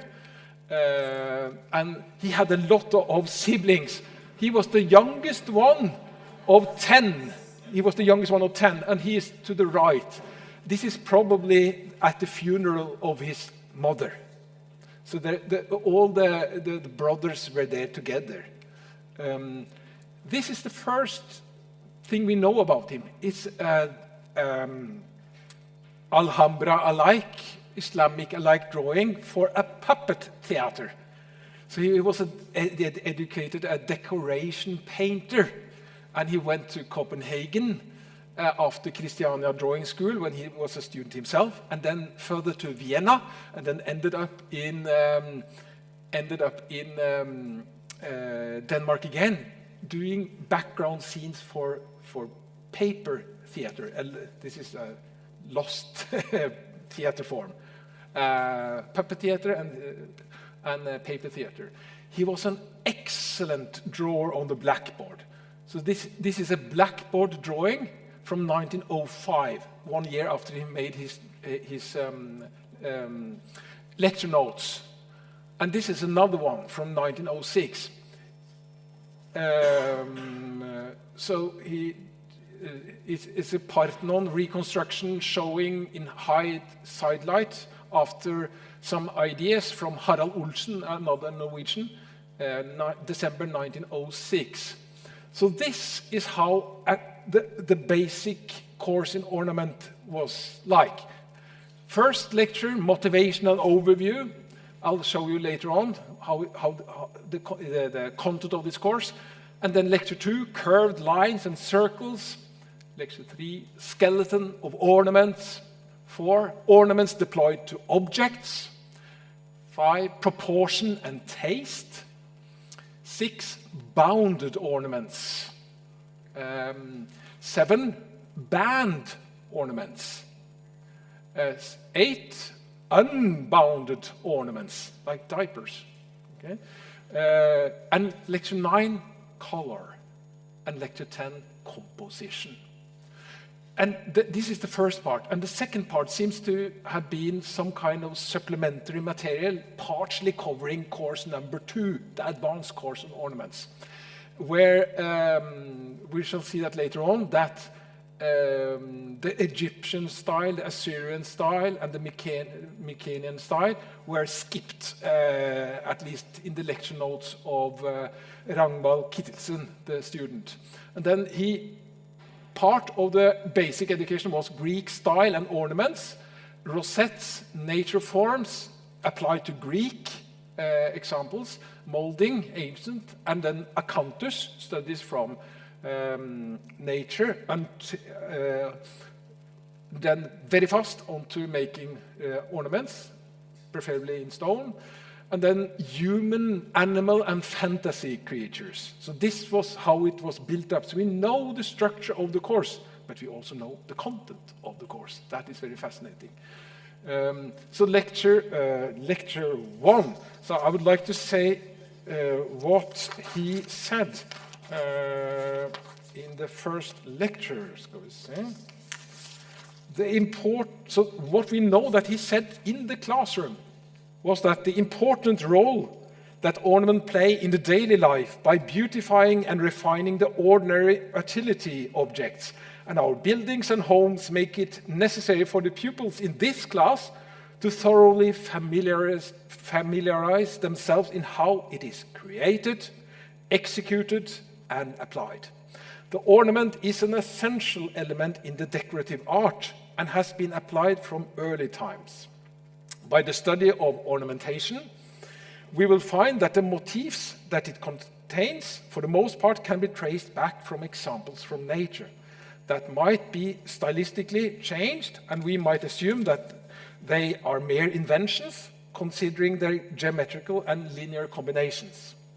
Since the art of ornament has been exercised by many different people at different times and under varying conditions, and since the ornament motifs are taken from nature and built on the principle of nature, then there are two sources that we should use for our own study, namely history and nature. We must study the book of history and the book of nature. And we know that he said it, and the students took the note exactly what he said. So this is the opening. So lecture 2, already in lecture 1, he introduces the students who could be almost beginning students with a taste of what is coming. This is the teacher's own drawings. And then he went on to curved lines and circles in the lecture number 2, showing as examples he used bronze ornament, preferably from Scandinavia, as examples. Lecture number 3 delved into a very important topic, an ornament skeleton. Probably a forgotten topic. So he explains how a skeleton, very much like in nature, the main trunk is the way to is the most important thing to get solid get drawn and at first.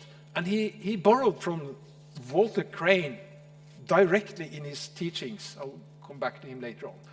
So this, in the chapter about ornament skeleton, he was drawing the Lysicrates monument from Athens, and he was so proud of the drawing that in his own lecture notes he signed it, Osmenstra in 1904, and the students copied it.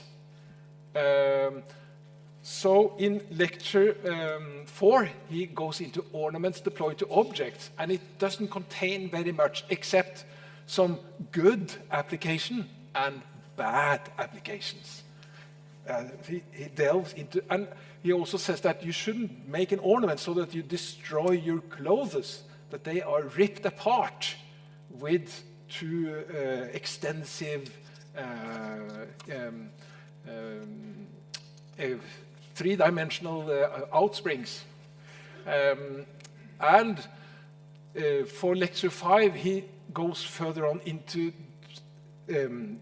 making a division between good taste and bad taste, good proportion and bad proportion, with a lot of examples. So what he's bringing at the table here is very much his own long experience taste of what he thinks is good and bad, by examples to the students.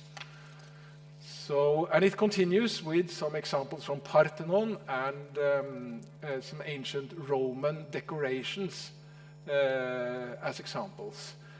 And as we can see, his library consists of some English books, not very many. So the most famous figure in this talk will be Owen Jones, and all of the rest are forgotten almost.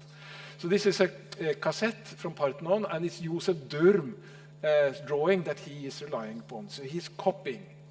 And he's also learning from Franz Sales Mayer, the great German ornament expert. And this here is display 9, so it's very early in Franz Salles-Meyer's book. In English translated, it's called The Handbook of Ornaments. And to the left, Osmund Stray is just following the line. So in lecture 7, he talks about band ornaments. So it can be round something, in a way infinite, but the example he uses is a Scandinavian or maybe Norwegian baptismal font in a Roman style. And the book there, which he draws from, is a Norwegian old book called Art and Craft from Norway's Past. After the band ornaments, he goes over to explain what an unbounded ornament is. Also drawing very much from the excellent teacher Walter Crane. As you can see on the image. Lecture 9 is without color, but it is about color. So he just explains the old color circle and the new color circle as he explains it.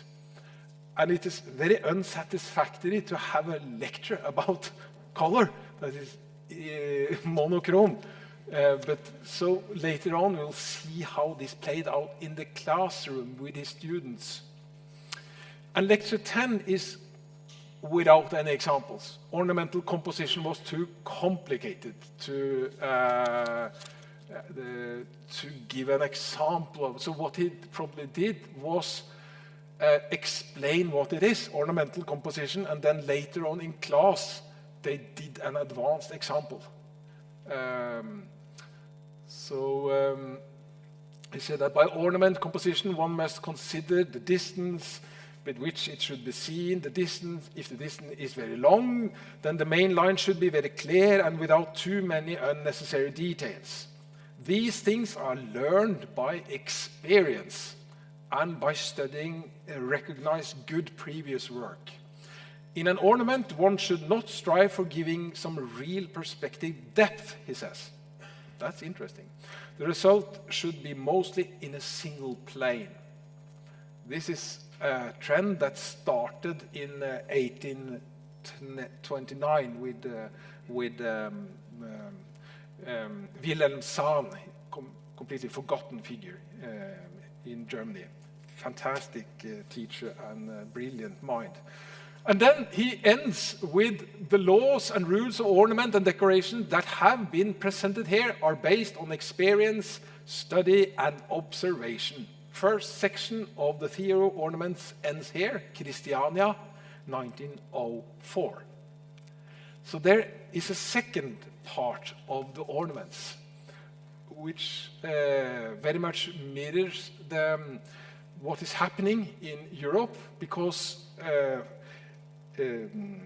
Pompeii was discovered several hundred years earlier, but the excavation and the investigation into Pompeii it boomed in the 1770-ish and on to the 19th century. And then Napoleon invaded Egypt, which brought a lot of scientists into Egypt, also drawers and architects, good drawers. So Egyptology and Egyptian ornaments were incredibly important in the 19th century literature. So here you can see, unfortunately, you cannot see the color very good on the screen. It's lots of colors. This is Dolmetsch, Ornamentanschatz, Ornamentanschatz.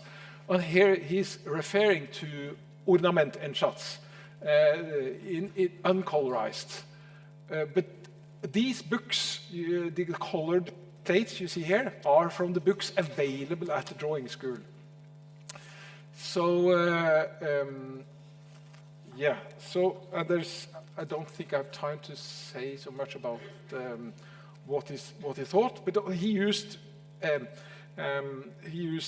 Racinet a lot, Auguste Racinet. He used Dolmetsch, Heinrich Dolmetsch, a lot. And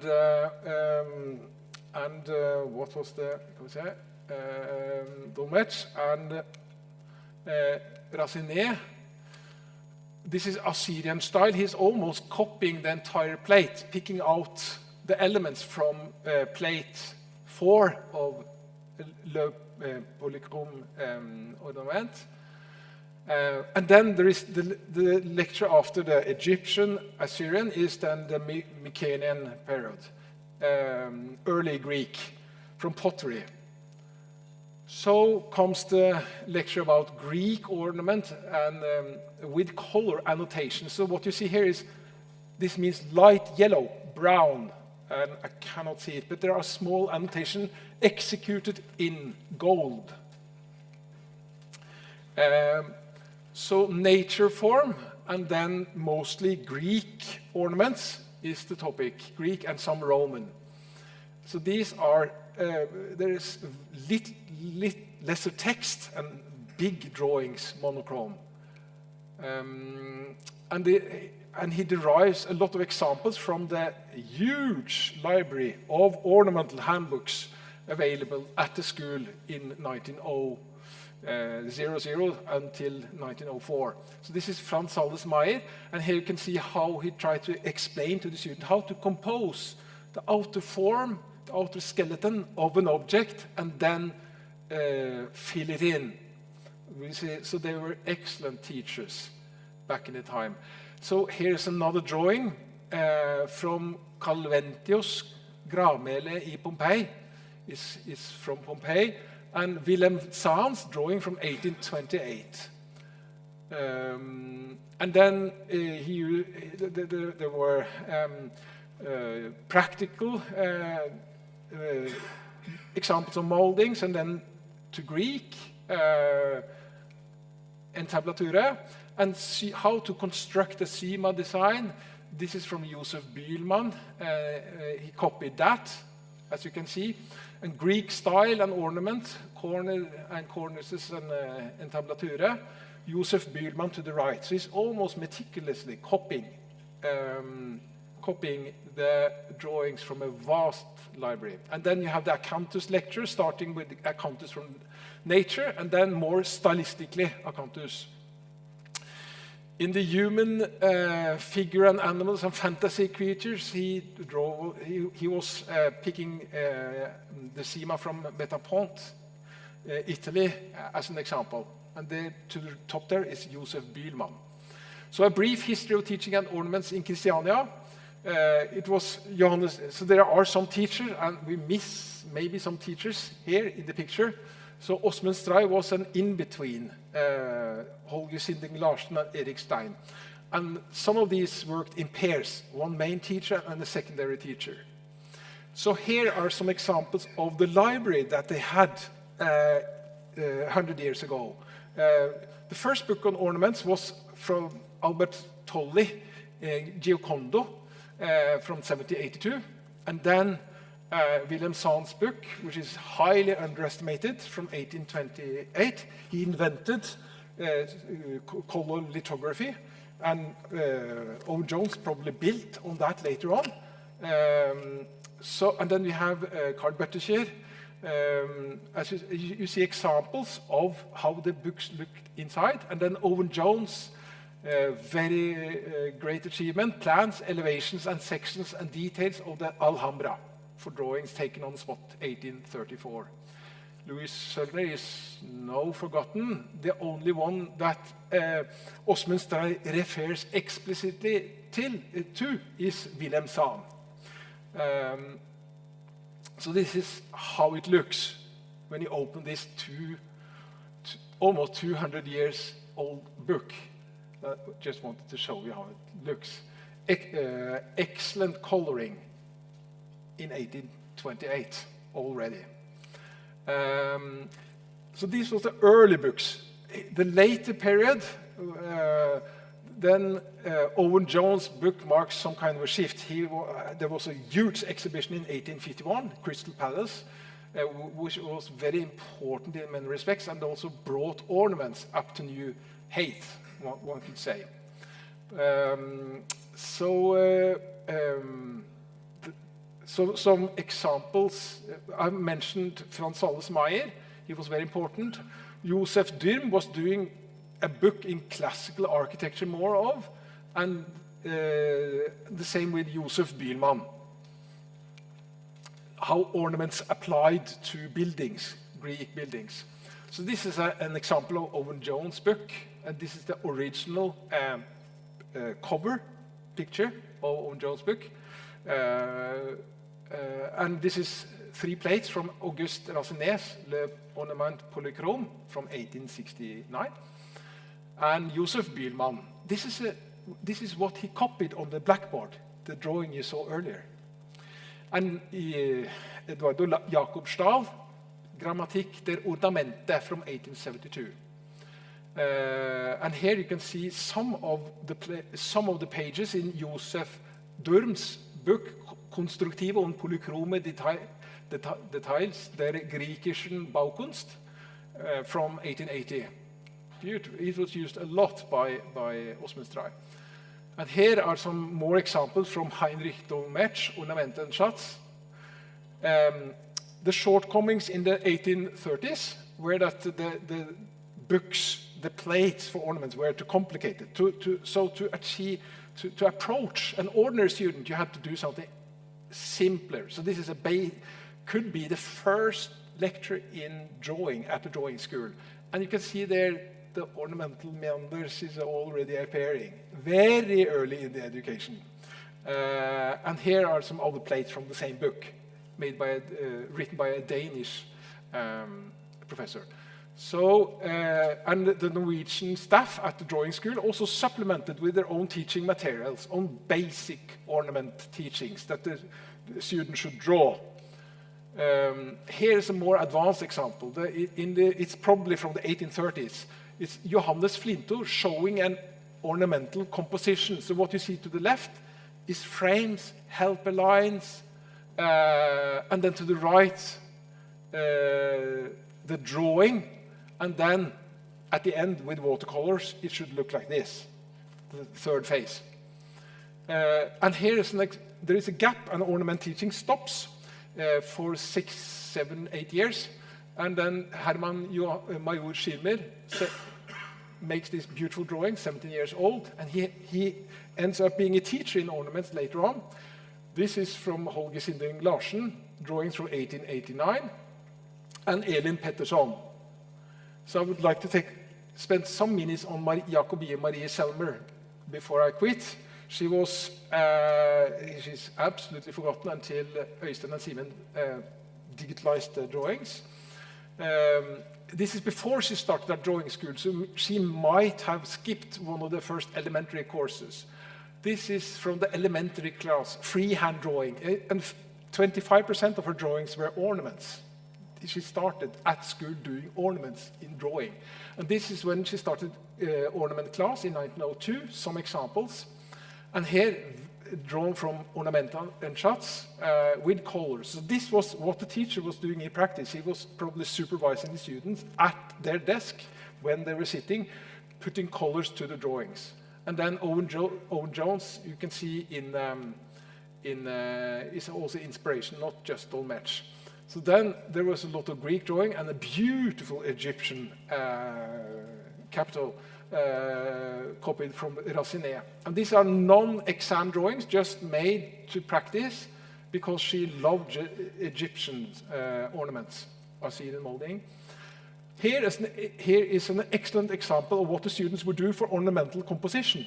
In color, very complex composition, beautiful, adding watercoloring on top. And then there are a lot of here probably Schirmer took over education after a while. The principal teacher. So you can see that these late drawings, almost at the end of her career, end of her studies, here you can see a failure. She tried to apply watercoloring to make shadows and light, and she failed, and then skipped doing the last composition using watercolors. So this is her final exam, and then I think I'll not reach through the second student because we have too little time. And what you can see is that the student is copying colors in the lecture for colors in practice in his lecture notes. So maybe I should just sum up a little bit. If we go here, so practices in ornament teaching is a lost practice today due to modernist ideology. That's the main reason. Other lost didactical practices of pre-modernist era should be investigated in a similar manner as I have done here. I think there is more to find. 3, ornament teaching, it might still be important for learning how to draw by hand, learning beauty from day one at architecture school, and learning the concept of style, architecture history. I think it's absolutely valid today as it was in 1909. So the reconstruction of a course on ornament or establish individual competence for those who want to learn it, we have some data on that. So the student should draw 300 drawings, at least, ornamental drawings, 1 year or longer. 1 year or longer, maybe 2 years. Distribution of difficulty among the drawings should be 40% easy, 30% medium, and 25% advanced, and 5% very advanced drawings. Colorizing should apply to at least 40% of the exercises, whereby at least 20% should be truly polychrome and with watercoloring added. So that was what I had to run a little bit fast over some data. So, but then we're more on time. Thank you.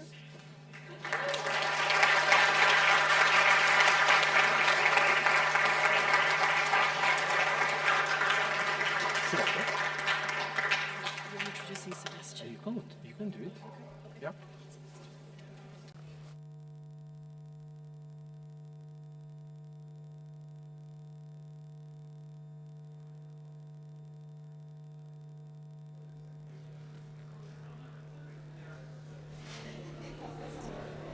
Thank you very much, Anders. But thankfully, not all knowledge about ornaments is entirely lost.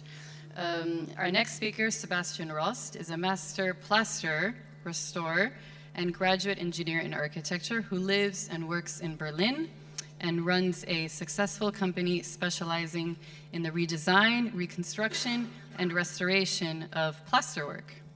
His company was involved in the reconstruction of the Berlin Palace and the restoration of the Berlin State Opera, and he was recently awarded the Berlin Facade Prize by Stadtbild Deutschland for the reconstruction of the facade of a Gründerzeit building. So, Sebastian Rost.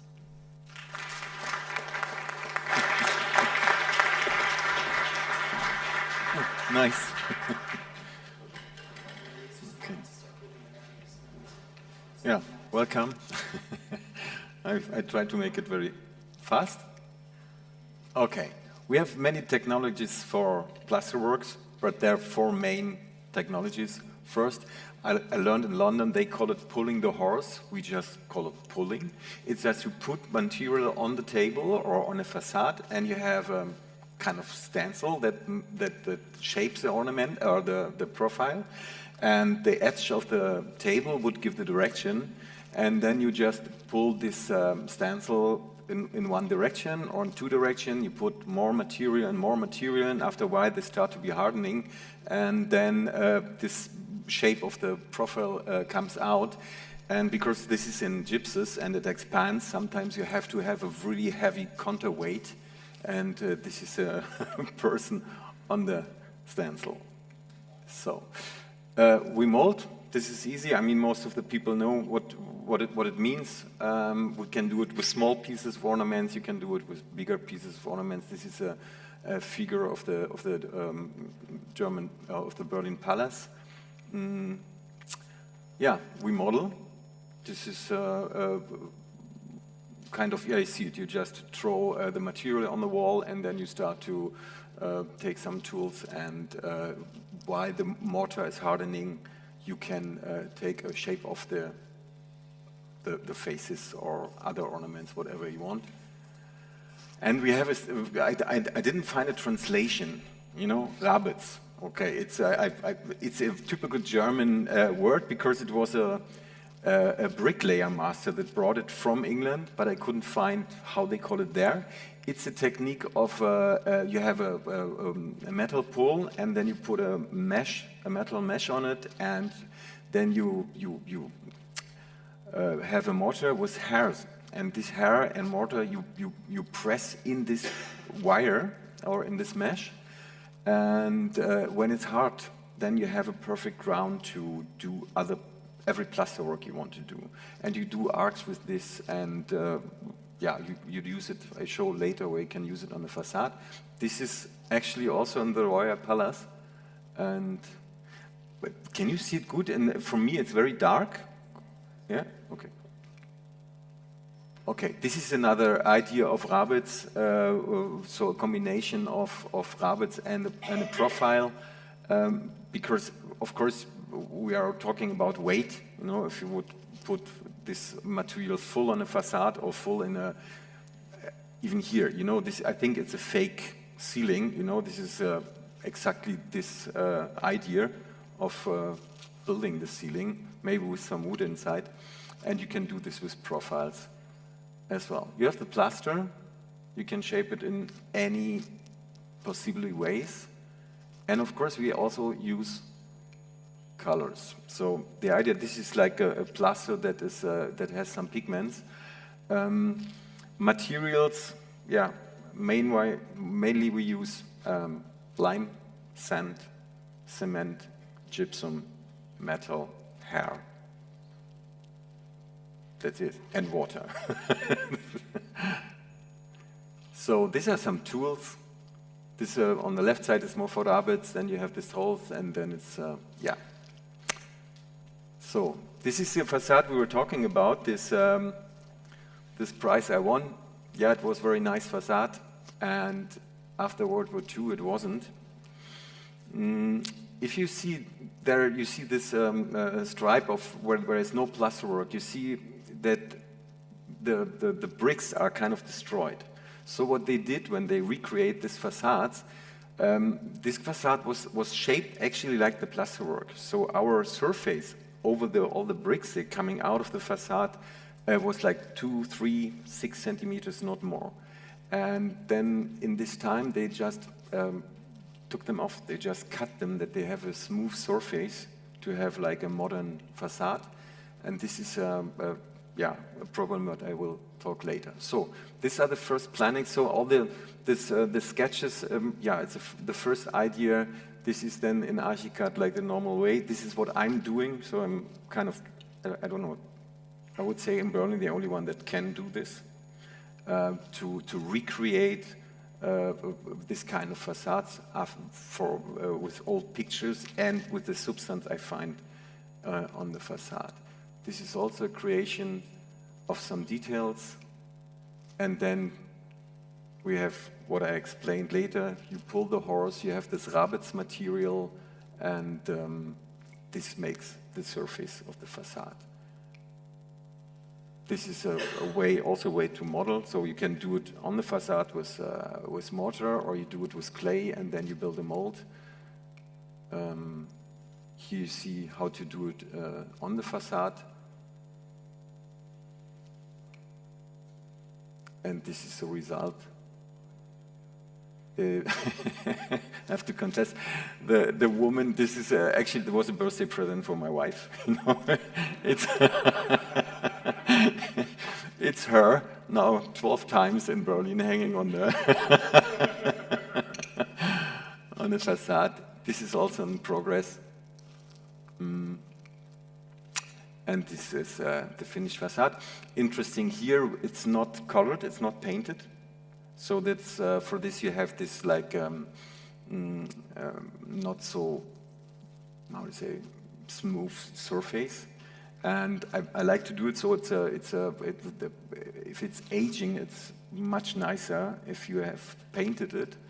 And it's also the idea in 200 years when our the heritage, the people that discuss about, like, oh, this is a monument, this is from which period is this? They figured out that it's a modern building or a modern shape because in the time of 1890, all facades were painted because the material was different. It was with gypsies, and yes, and this when it will be painted, I guess, in 50 years, but they will find the dust on the old surface and will figure out that it wasn't painted. Yeah, you can do this also as an interior design. This is it's also in an old building, but a new design. This is an imitation because the the owner of the building, he couldn't imagine how it would look like, so I made this drawing and put it 1-to-1 on the ceiling. This is a result. And this is also interesting. This is concrete, so the framing for the door frame is in concrete. And then we sanded it that it looks a bit like stone. It's yeah. Oh, it's the next one. How it's with time? I'm good. Fantastic. So this is also another possibility. It's also an old building. You see an old picture. It looks like, or it looked like this now. And this is after recreation, redrawing, and you have again all the techniques that are introduced. So you have the rabbits under the surface. You have the ornaments under the arc. They're like handmade on the facade, and then you have some ornaments that are just copied with a mold. Also, this is possible. It's a combination of new and old. The idea is when I did it, I made the drawings with a CAD program, and if you try to draw with a mouse, it comes out like this. So and then and the idea of this, it's a story about this. This is like if you really are looking on the I can point it. There's an apple. There are a lot of monsters. They're fighting for an apple.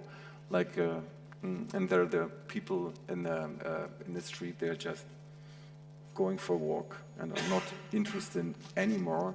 So this is most of the times the freaks fighting for the apples.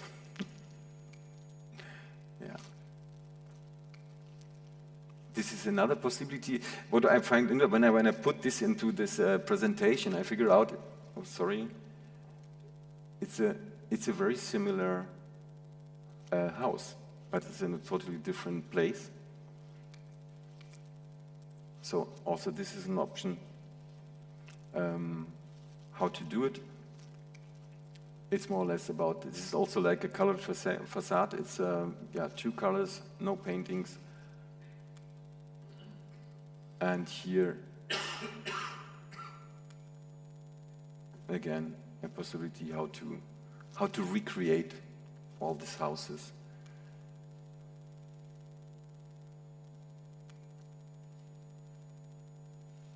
All these buildings you saw, they were old buildings without anything anymore. There was no surface anymore, and they are all like creations, what we did in my company. Yes.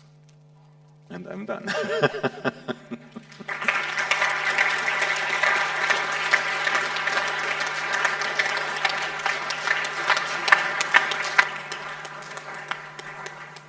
Thank you very much, Sebastian. You want your notes? It's on the chair there.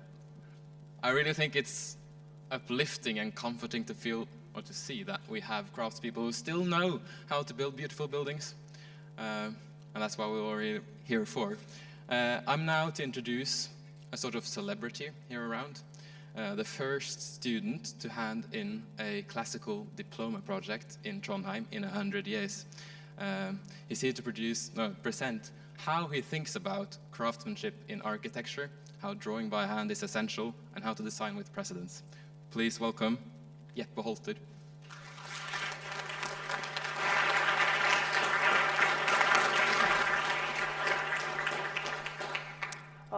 Thank you for your very kind introduction. Yes, so I've been graciously asked by the Brewer Conference to give a brief presentation about the innate advantages that you can have by producing completing drawings by hand, essentially a tool for architects. And you may ask, we have computers, we have AutoCAD and ArchiCAD, Revit and SketchUp. Why would you cement yourself to this type of process? I mean, sure, hand drawings are a great tool if you want to quickly draw up some ideas and visualize, but wouldn't you just leave the rendering to Lumen or Enscape?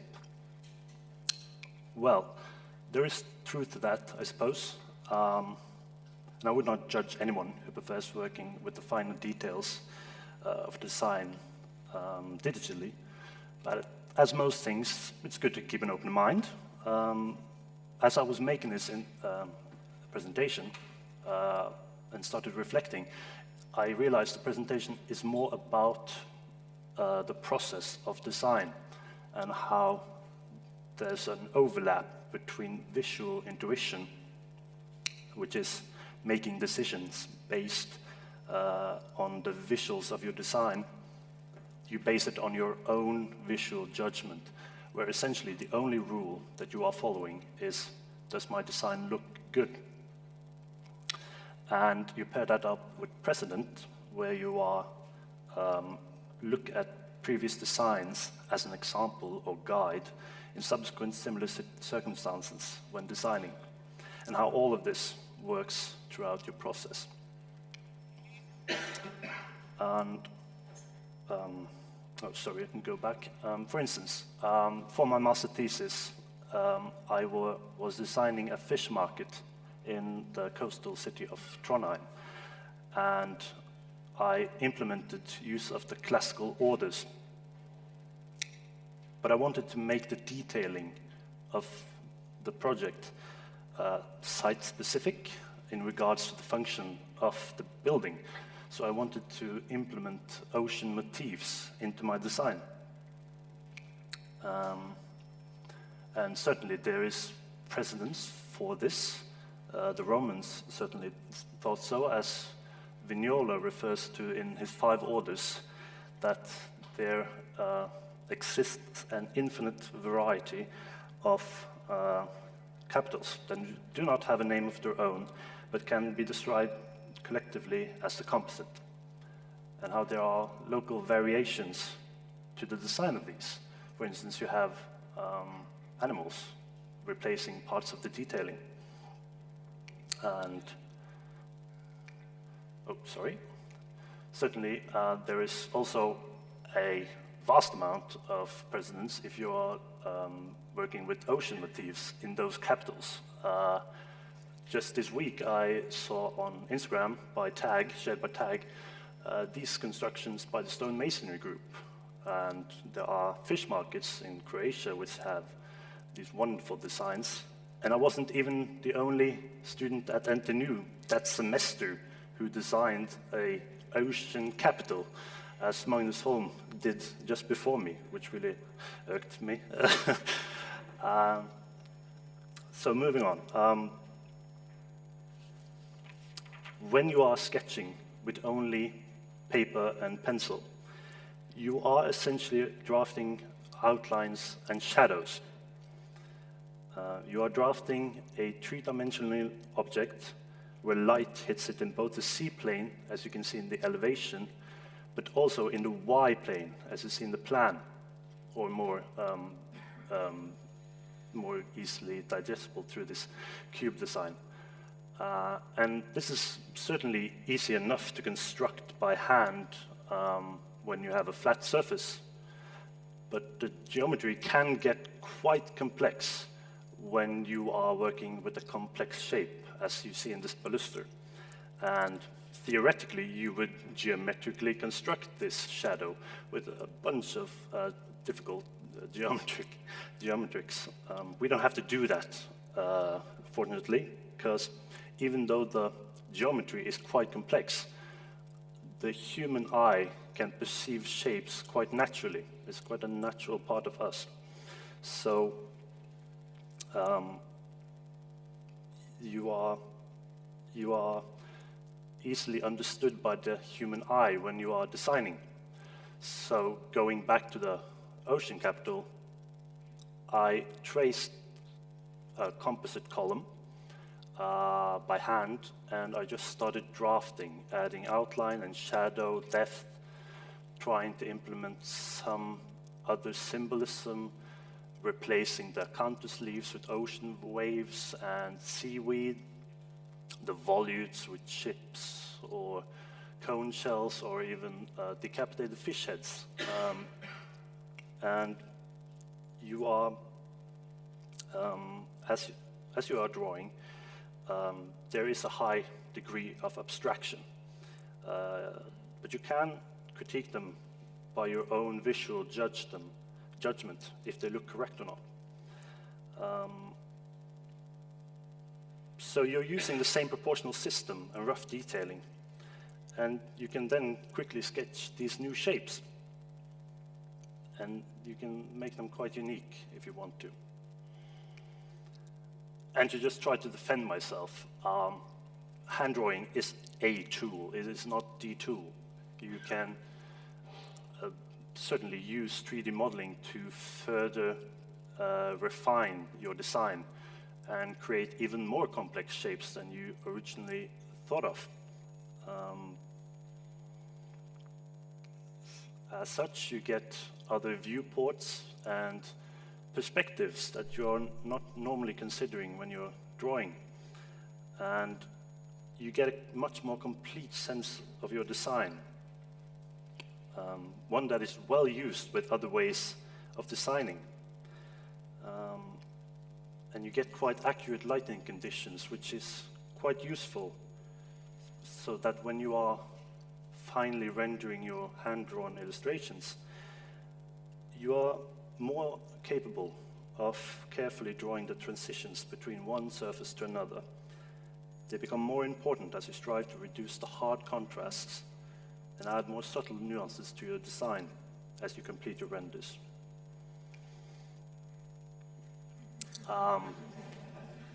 So, when we started our classical studio at NTNU, we were required to produce final hand-ins as watercolors. Branko Mitrovic, our professor, exclaimed loudly, I might add, if it is not watercolor, it is not architecture. For me, there was an obvious sense of skepticism to this remark. Rendering drawings takes weeks. It's a long and arduous process in which you have to learn the skills and techniques necessary to produce something that not only looks nice, but which you can adequately use to present as a documentation drawing, where one can look at the produced material and garner information regarding the colors, the depth, the materiality, geometry, detailing, context, and scale of any given project.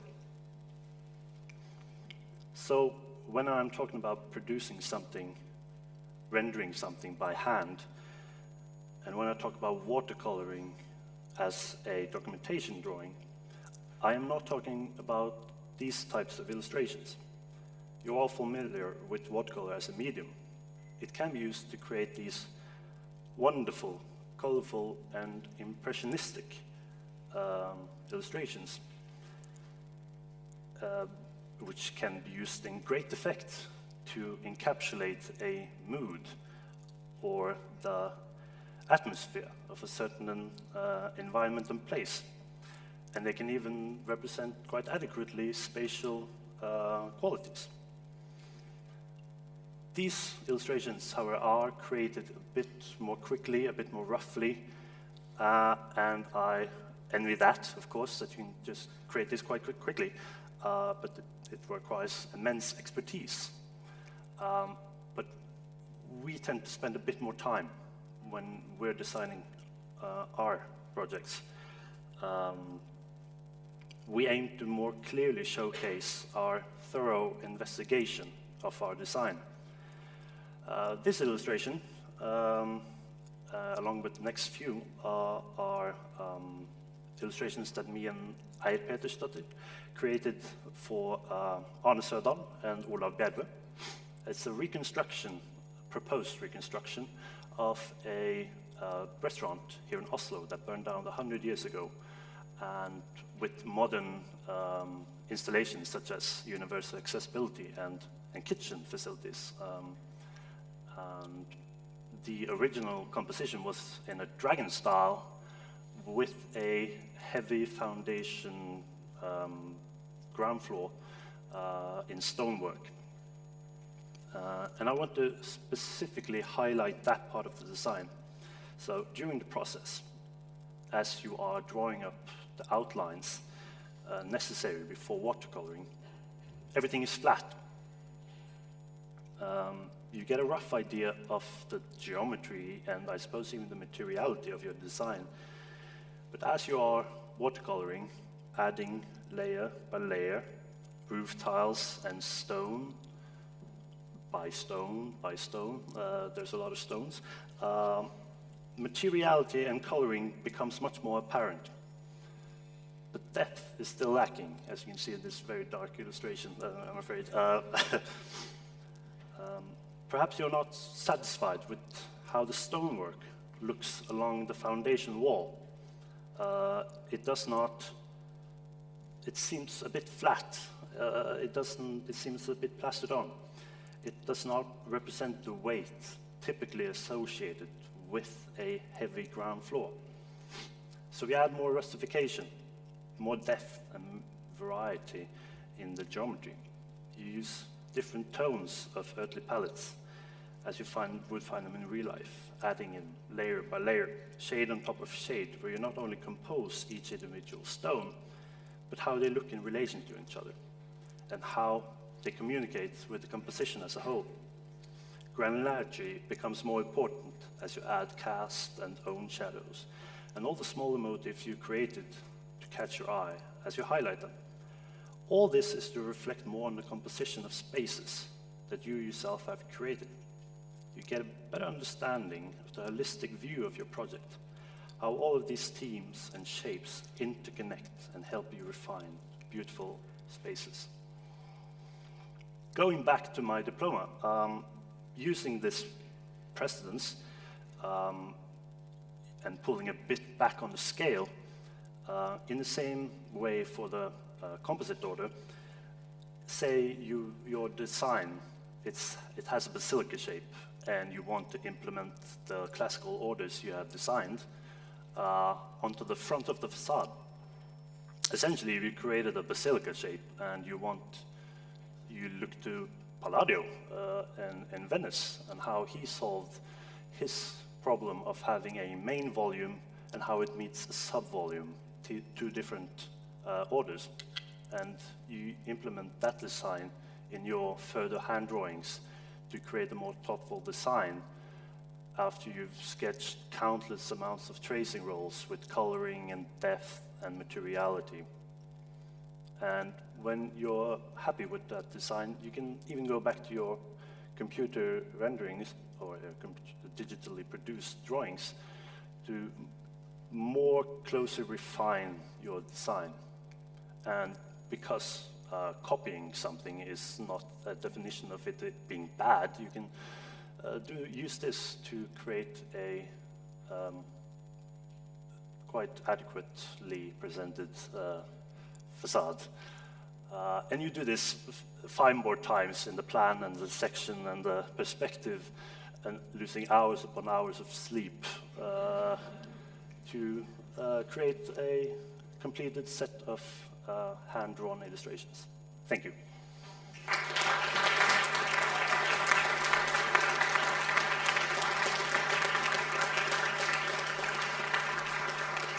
Thank you, Jeppe. And for those of you who are inspired, we are now trying to teach you the principle of watercoloring right after this break. We will do some rearrangements, and next up will be Acanthus walking you through the exercise that you all will be doing. We're calling it a paint and sip, and the sipping part will take place in the bar. Right after this, you will all be given a voucher if you want one free glass of wine by Nathan at the corner of the door. So see you guys back here at 5 o'clock for Acanthus and the watercolor shop.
Hello?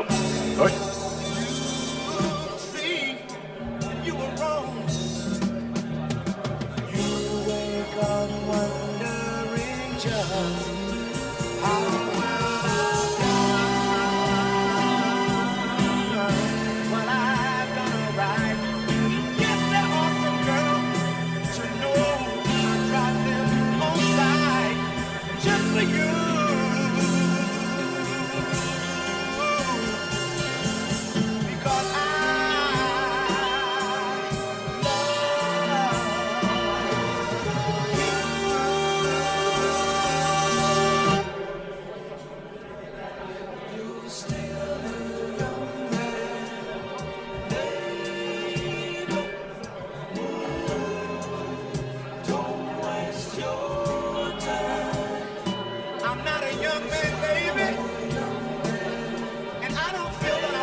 Someday you'll understand just what it means when a man comes to you with his little heart in his hand just to love you.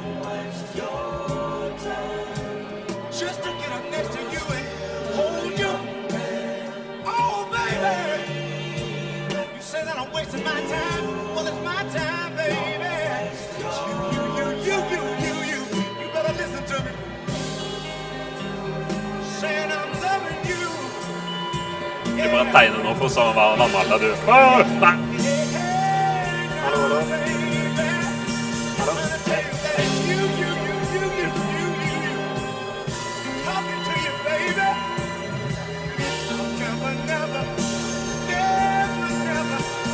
I'll never do you no, lady. You would check my stuff out one time, just to hold you, just to squeeze you. And all I wanna do is get next to you and please you, baby. You see where I'm coming from?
I can dance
What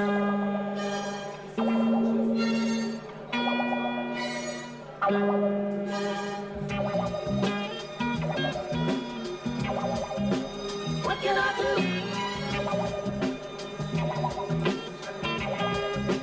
What can I do? How can I do the things I wanna do?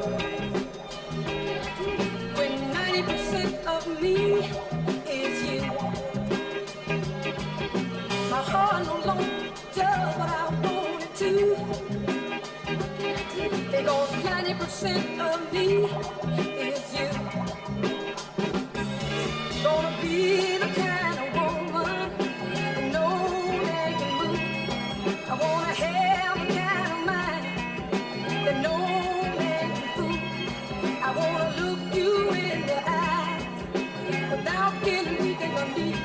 I wanna be able to do without you. It's right of me.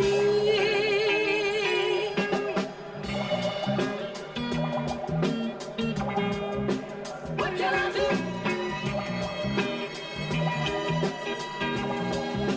What can I do? How can I do the things I want to do? When 90% of me is you. My heart alone does what I want to. What can I do?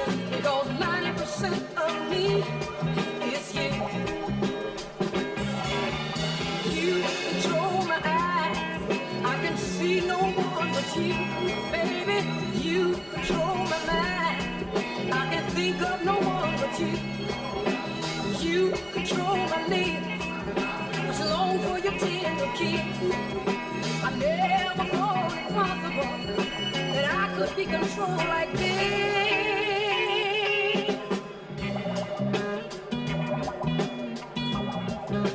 What can I do?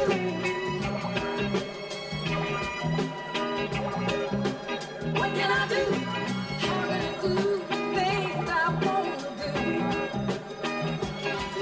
When 90% of me, baby, is you.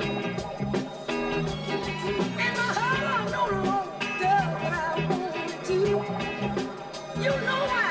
Because 90% of me is you. Oh, how can I do the things I want to do?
come back home to the same burning lips. They don't ever get cold. To me, his love don't ever grow old. To me, that man's got so much soul. He don't ever lose hope. He's got a special way he moves.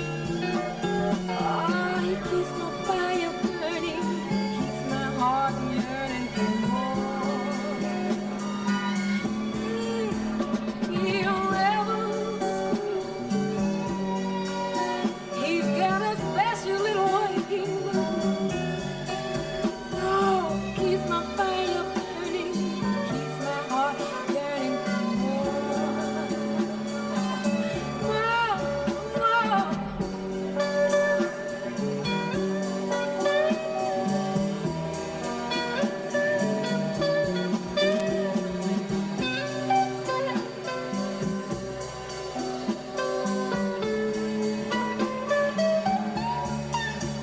He don't ever lose his groove. Oh no, he's got a special way he moves. Hey, he keeps my fire burning, keeps my heart yearning.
I've been pacing the floor all night long.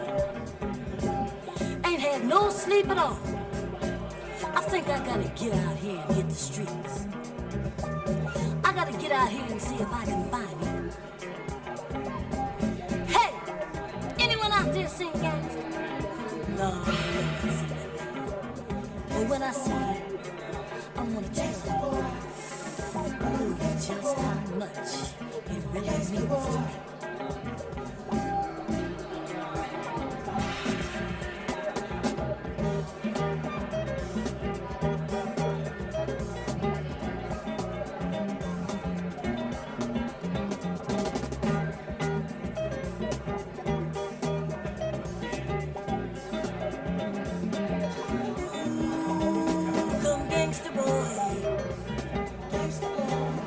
Get off in my head. I ain't playing no games. What you got is right here. Ooh, turn me inside out. Inside out. 'Cause you teach what it's all about. Now that I know, I don't wanna find nowhere. You make me feel so real. Whatever you decide to do, I'll be there to see you through. Ooh, come on. Come in. Come on, boy. Come in. Come on, gangster. Come in. With your mad kind of loving. Come in. Love me the way you are.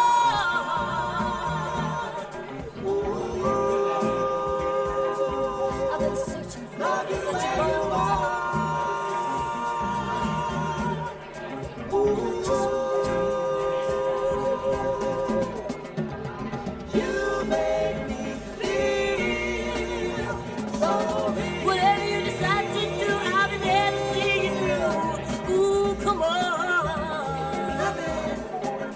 Come on, boy. Come in. Come on, gangster. With your mad kind of loving. Come in. Love me the way you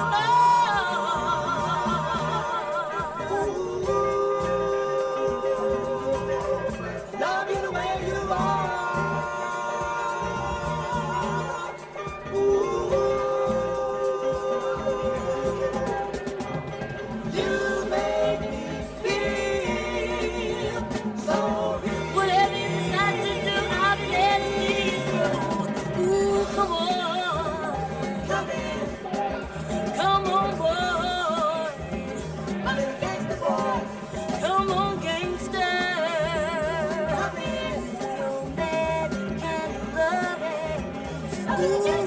Ooh, come on. Come in. Come on, boy. A little gangster boy. Come on, gangster. Come in. With your mad kind of loving. A little gangster boy. Love me the way you are.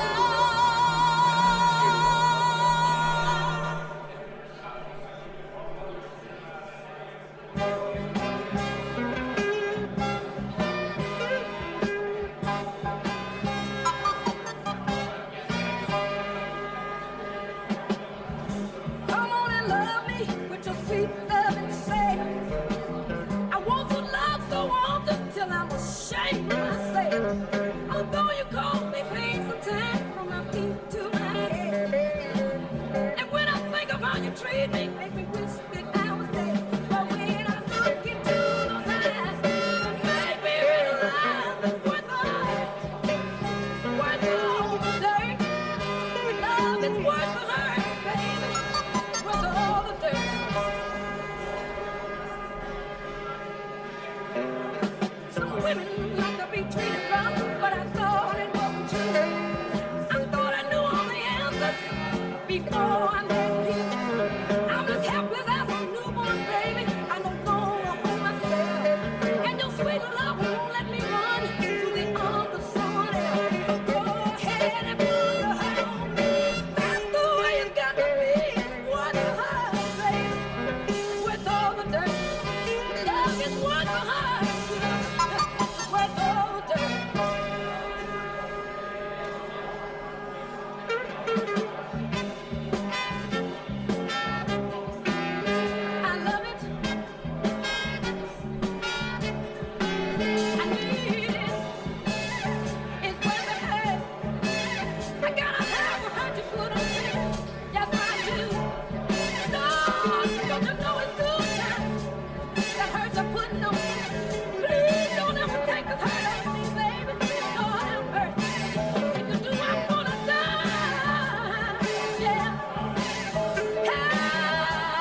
Time our love is through, even though we love each other in a special way.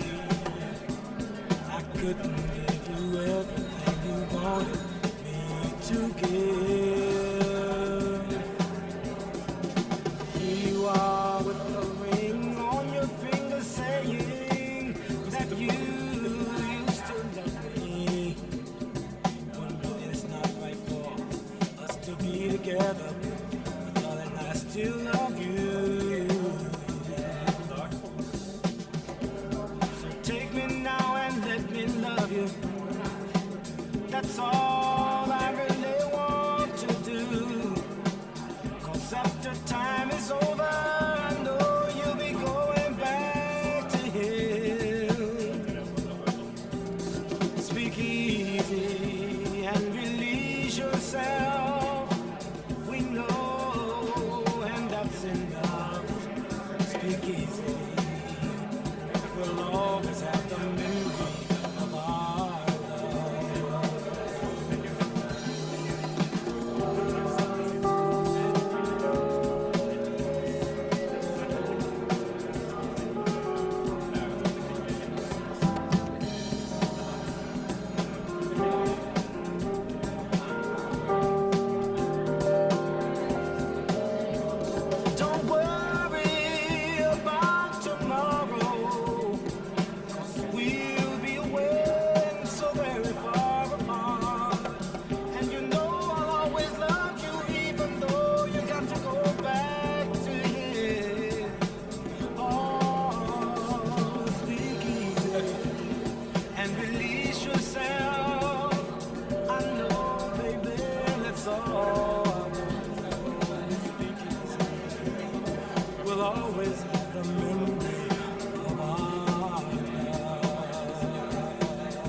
I hope you don't think that I'm coming on too strong, but I'm just the type of woman that loves to say what she feels. For your love. Hello. Hello, people. There will be a brief introduction to the watercolor workshop, so if you could please just take a seat first, and then we'll use the back for the practical stuff afterwards. So just come here to the front.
Welcome back, people, for this last session for today, which will be all about watercolor and learning classical architecture. For this module, we have brought with us Acanthus, the student group of NTNU Trondheim, who has rebelled against the architecture education to try and implement more classical teachings of design. I have the president of Acanthus with me, Magnus Holm, and his right hand, Oscar Alderey, also part of this conference. Give them a hand. Thank you.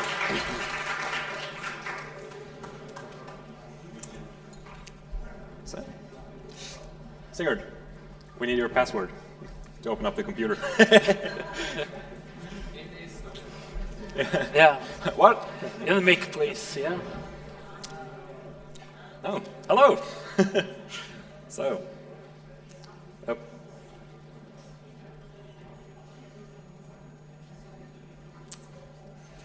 Sigurd doesn't know his own password. There we go. Oh, it isn't. Yep. Wonderful. Yes, okay. Hello, everyone. My name is Magnus Holm, and I'm the president of Acanthus, the student group for classical and traditional architecture at the Norwegian University of Science and Technology. And I'm Oscar Alderey, and I am the right hand in question.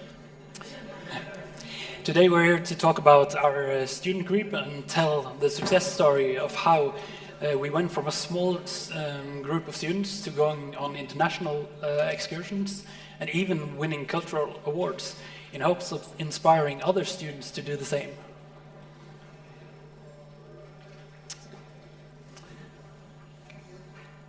So, the story of student engagement at NTNU certainly doesn't start with us. In fact, the main reason that NTNU were one of the first universities in Europe to adopt modernism was not because of the professors, but rather because of the students demanding it. The photo you're looking at is from the 1930s, showing architecture students marching out of the campus, protesting the teaching of classical architecture in school. And now, almost 100 years later, we're marching back into the building. Thank you. And the story. Oh, there we go. So the story of Acanthus is not nearly as dramatic and cool looking as the guys on the last photo, but it starts mainly because of three important people. It's the two students, Sigurd, who was introducing us, and Jacques Denot, and the professor Branko Mitrovic. In 2023, Jacques went to Branko and told him and gave him an ultimatum, and he said, Branko, if you don't teach me classical architecture, well, I'm going to quit architecture completely. So they were blackmailing him into teaching them more about it. And Branko had lots of experience with teaching designs from all over the world, but when he moved to Norway 10 years prior, he sort of retired from doing designs, and instead he was just focusing on architectural theory and history instead. But thanks to these two very insistent students, they forced Branko out of his early retirement, and what you see now is the result of the first classical project to have ever been done, or not ever, but have been done at NTNU for almost 100 years, done by Sigurd and Jacques Denot. And the building is a proposal for a new art museum in Trondheim in a current parking lot. And while it is a very fine project, we truly had no idea at the time how magnificent of an impact this single project would actually have.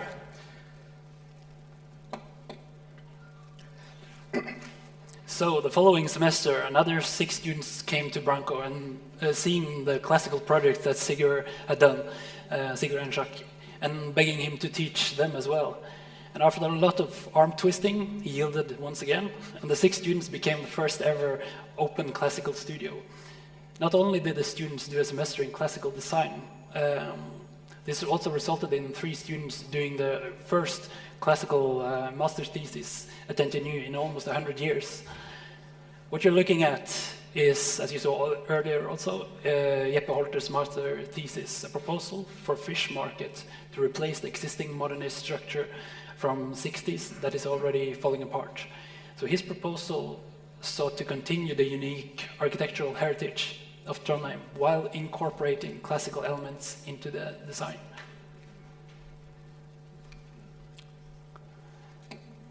And this is Emil Vindvik's project. He was also one of the students who did a classical master's thesis in 2024, proposing an extension to the popular Studentersamfunnet.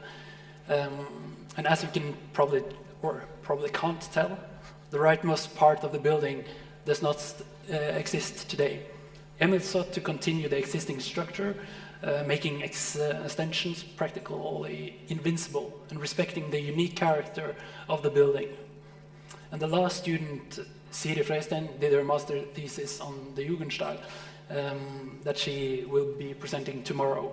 So no spoiler from us. And as you probably can tell, by now the interest in classical architecture was spreading among the students like wildfire. And the same spring of 2024, Acanthus was officially or formally founded by 3 students, Frank Hegland, Jakob Gundersen, and Jeppe Holter, all of whom who are present here today. So please talk with them. And also give them a little applause because it's... Yeah. And Carl-Fredrik, of course, yeah. So slowly they started to host watercoloring courses, they invited people to guest lectures, and really created an arena for discussion and sharing of knowledge of classical architecture. And another instrumental part of the beginnings of Acanthus was the Inpau Summer School of 2024. And in fact, because of the interest among the students at NTNU was so high, we ended up taking up 19 of the 21 available spots. And at the summer school, we got to learn a lot more about classical and traditional architecture and urbanism, working on our drawing, watercoloring, and practical skills. But most of all, it was incredibly social, allowing us to come together, talk, discuss, and design among like-minded students who, like us, felt very alone in this education system we were in, but we hadn't been able to talk to one another because we thought that it was something wrong with us. So it was not something you spoke loudly about. And yeah, it did allow us to meet other students who, like us, were equally interested in the thousands of years worth of architectural knowledge that the university currently doesn't offer us or want to teach us.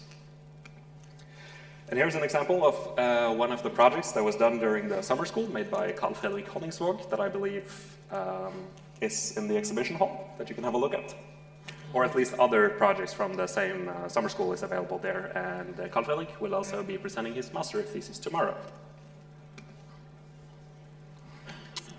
So while Acanthus was officially founded in spring of 2024, it wasn't until after the summer school that Acanthus started to grow exponentially. The amount of students involved and frequency of the events increased, and we got more exotic guest speakers, and full lecture halls became an increasingly common sight at our events. One of our most popular activities is the watercolor workshop. It is actually called or named Paint and Sip.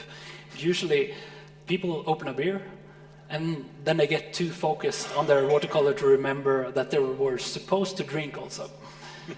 So during our workshops, we talk about everything from conventional techniques to geometrical compositions of shadows, with the point that watercoloring is a skill that everyone can learn, even if you've never touched a pencil or a brush before.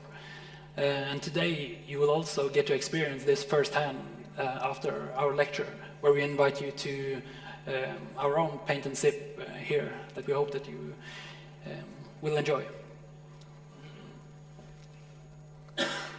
Here you can see some examples of works from our paint and sip, and you will also find more in the exhibition.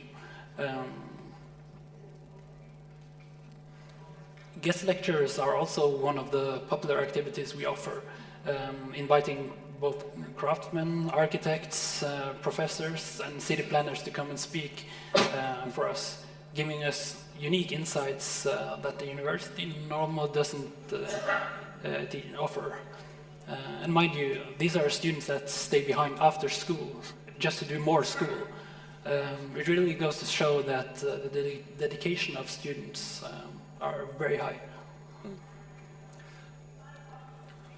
And when we don't offer, or when we don't have the money or time to get guest speakers, we simply hold the lectures ourselves. And after our model group, Broderskapet, realized how good we were at painting, they exploited us and made us paint their entire office, which you can see here.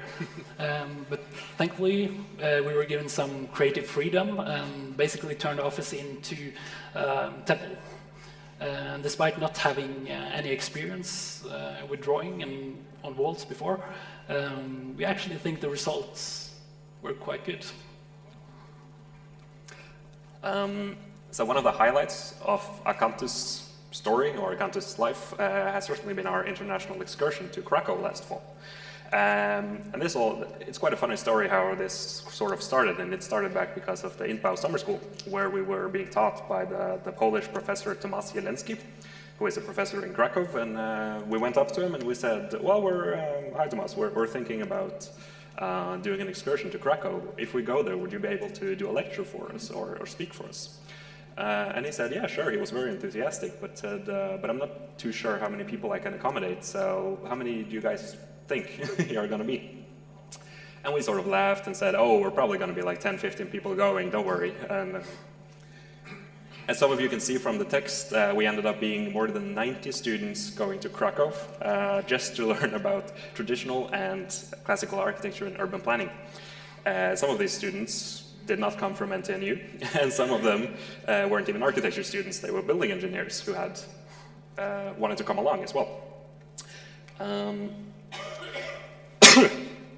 And note that these students, they skipped their normal education in Trondheim just to join us on a trip to Krakow to learn about other things, or learn about classical architecture and urbanism.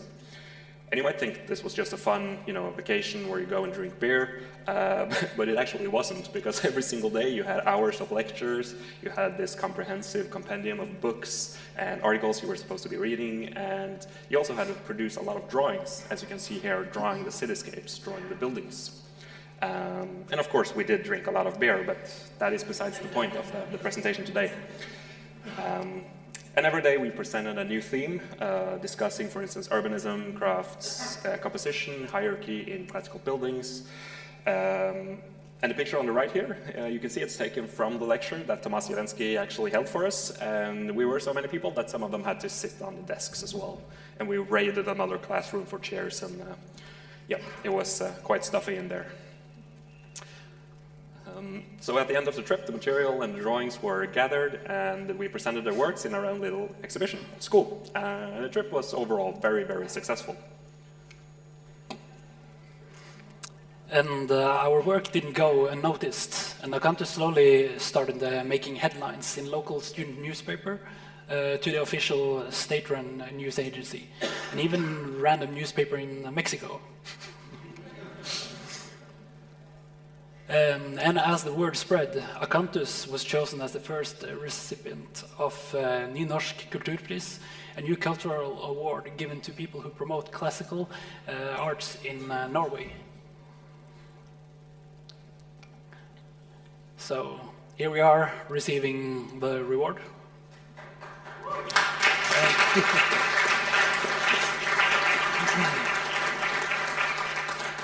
So the story of Akanthus really goes to show that students can do what they can do if they just take matters into their own hands, from a small initiative to going abroad and winning awards.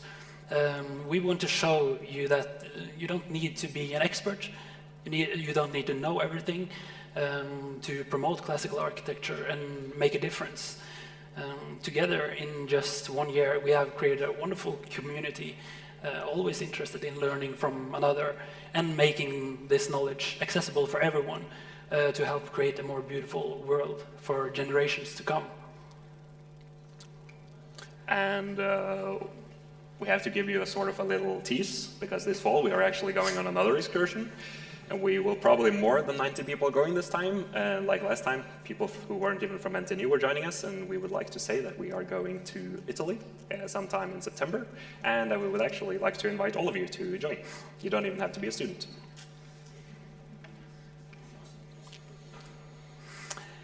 And if you would be interested in doing the same and even starting a branch of Acanthus at your own university, we have some good tips for you. First of all, please do contact us.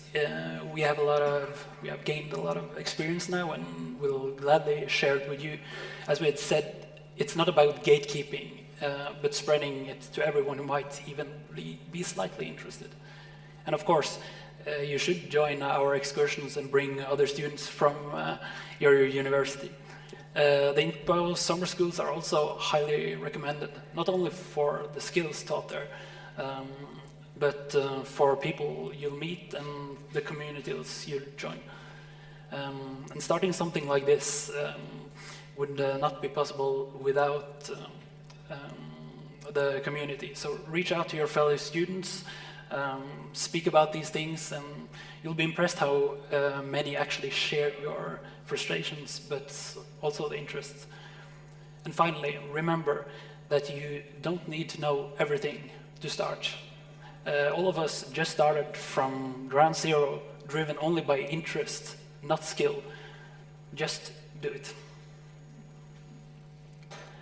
So thank you, and again, please contact us if you want to know more about how we took this journey.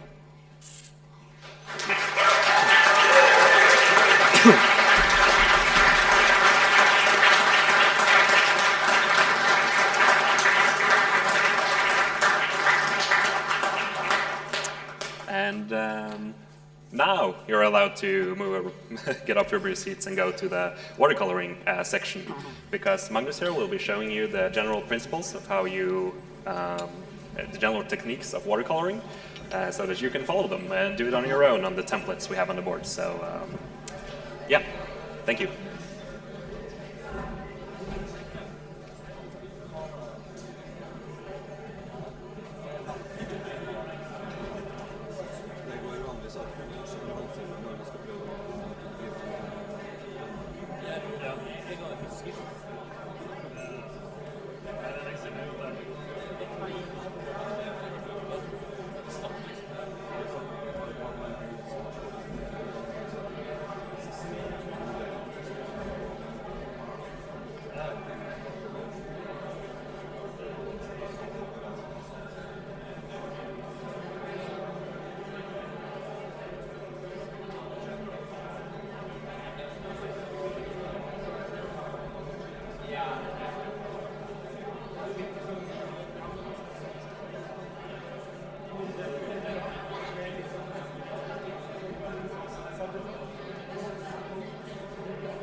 Hello, hello.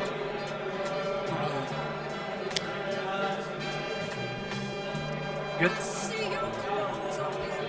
Good.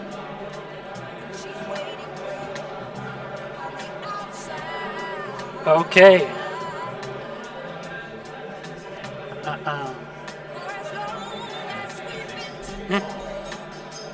Nothing. Okay, hello everyone. Now we start with the paint and sip, and we have I teach you some like introduction skills that is quite good to know when doing watercolor.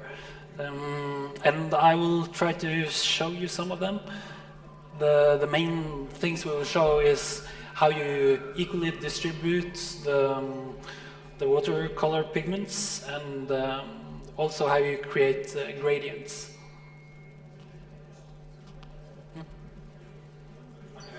Any other? Yes. Okay, can everyone see the screen now?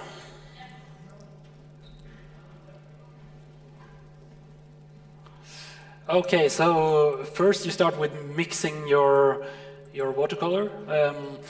Just in the start, there will be Acanthus people joining you, so you can ask them if they have any advice and if they can help you. So if the people that are available for helping, can they raise their hands so everyone can see?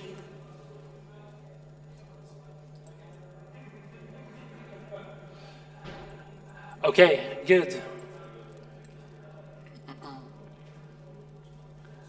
So now we start the session, and you can start with mixing the colors you want. So what you do, you take like a little bit of paint, and then you mix it up with water.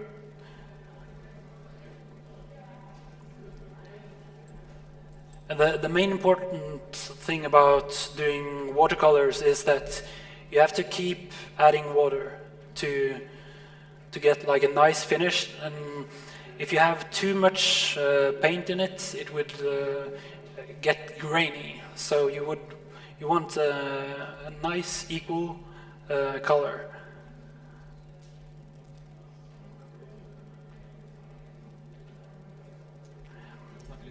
And you got it? Yes. So, what I'll start with is to teach you just the basics, and you always have to think about watercolors as fields. So you have to fill out the whole field. So say you have this rectangular shape, you want to start from the top. Usually we have the watercolor paper tilted slightly. To get the water to follow like the gravity. So you start from the top. I'll show you here. So you'll start from the top, and then by letting the tip following the openings, and then you keep adding more paint. Not going over the place you have already been, but just simply following.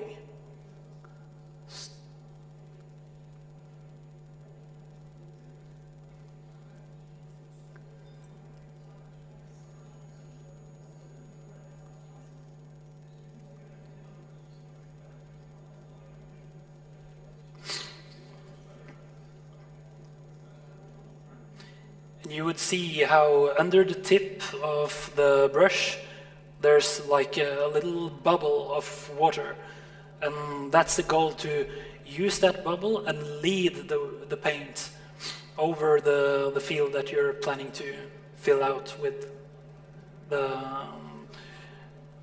the painting.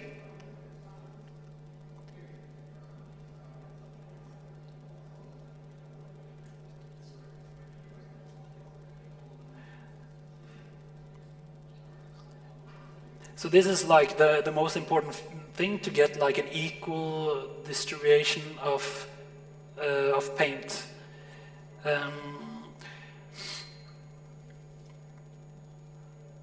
And you have, I can show you one thing that most beginners usually is the beginner fail that people do.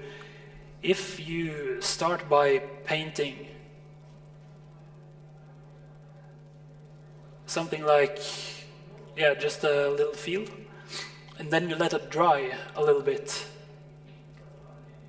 then you will see that you get this weird line. So we just have to wait a bit to see what's happening, because if it's completely dry,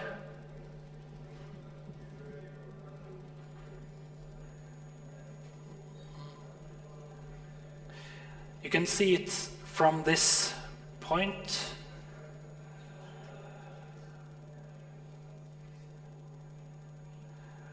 Here you have, I don't know if you can actually see it, but here, because the paint was laying, I applied a new layer of paint, and then you get this weird line around when you let it dry. So you have the wet in wet principle, where you keep adding water, and then you have the wet in dry, and that you mainly use to add more color and vibrancy to the illustration. So now this has dried. If I now reapply a layer of paint on top of it,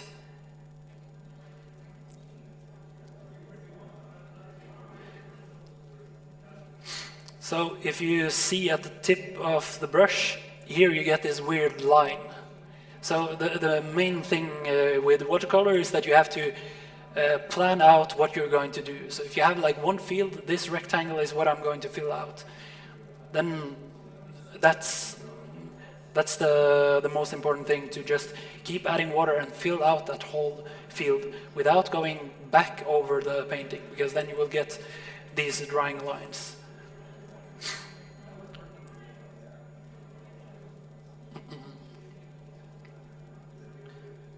And then I will show you like one last trick, which is usually used in windows or the sky. And that's that you create a gradient.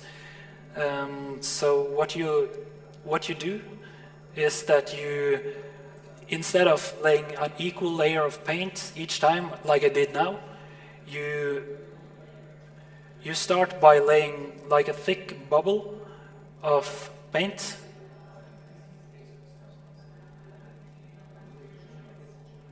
Like this.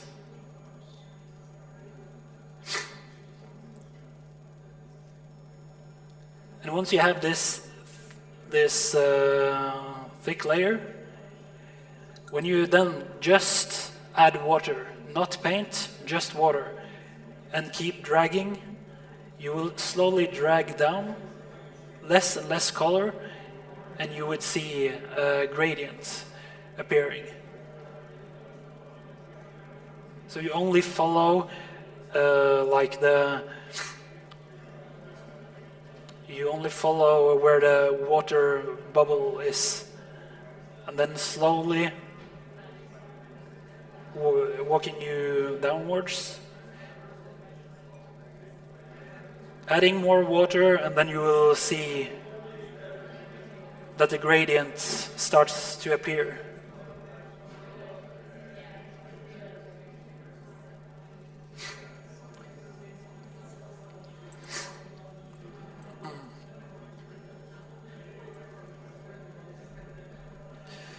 So these are like the basic techniques for doing the watercolors, and you might also want to add shadows, because shadows is what makes the watercolor pop. So to mix the shadows, I think you have got one brownish color and one brown, which you can mix.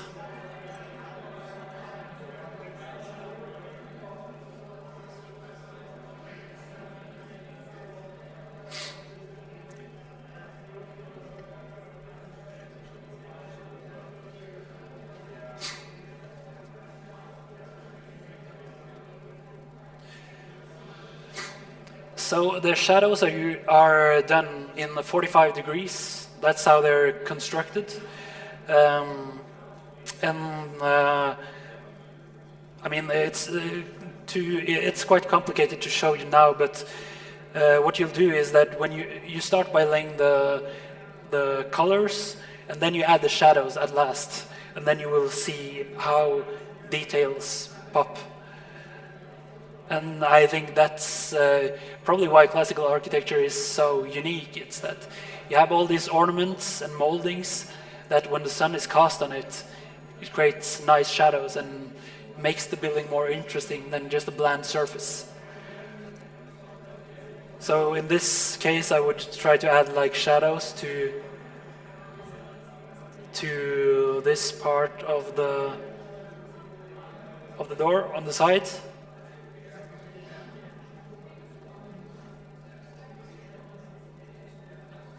Now you see, I actually did something kind of wrong because the painting wasn't completely dry, and now you see that everything is bleeding. The black color is bleeding into the rest, so you should let it dry completely before you add the shadows.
Vi har veldig dårlig oppsett, fordi folk ser veldig dårlig ut.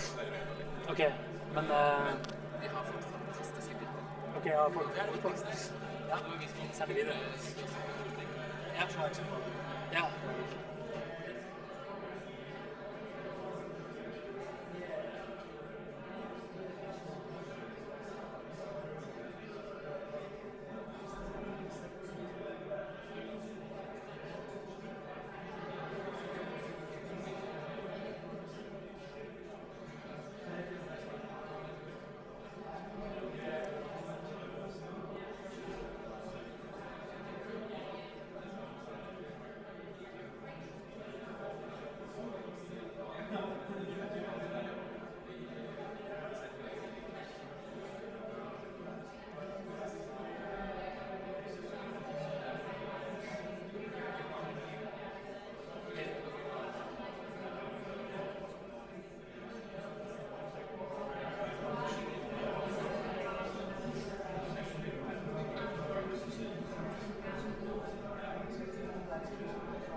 Okay, guys.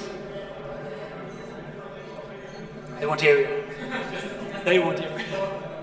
Okay, so if you now take a look at the watercolor painting, you see I've added like this dark shadow on the side. So that's how you do it. You start by applying the colors you want on the elevation, and then you add the shadows in the end. And then you'll see how everything will pop.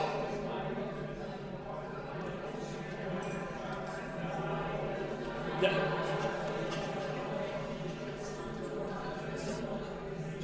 So guys, we are sorry for the difficulty with audio and video from all the way back there. But if you can just listen for a second. Let's give a round of applause for Magnus for trying to teach us things with a bit of technical difficulty. And this is the end of our first day on the symposium. You are very welcome to stay longer, finish your painting, don't paint at all, drink wine, the bar is open, and then at approximately 7 o'clock we will move out and there will be a speaker's dinner somewhere. And for everyone else, please reach to Imo, because he will be taking you for beers and tacos. So, have a great evening, guys, and see you tomorrow.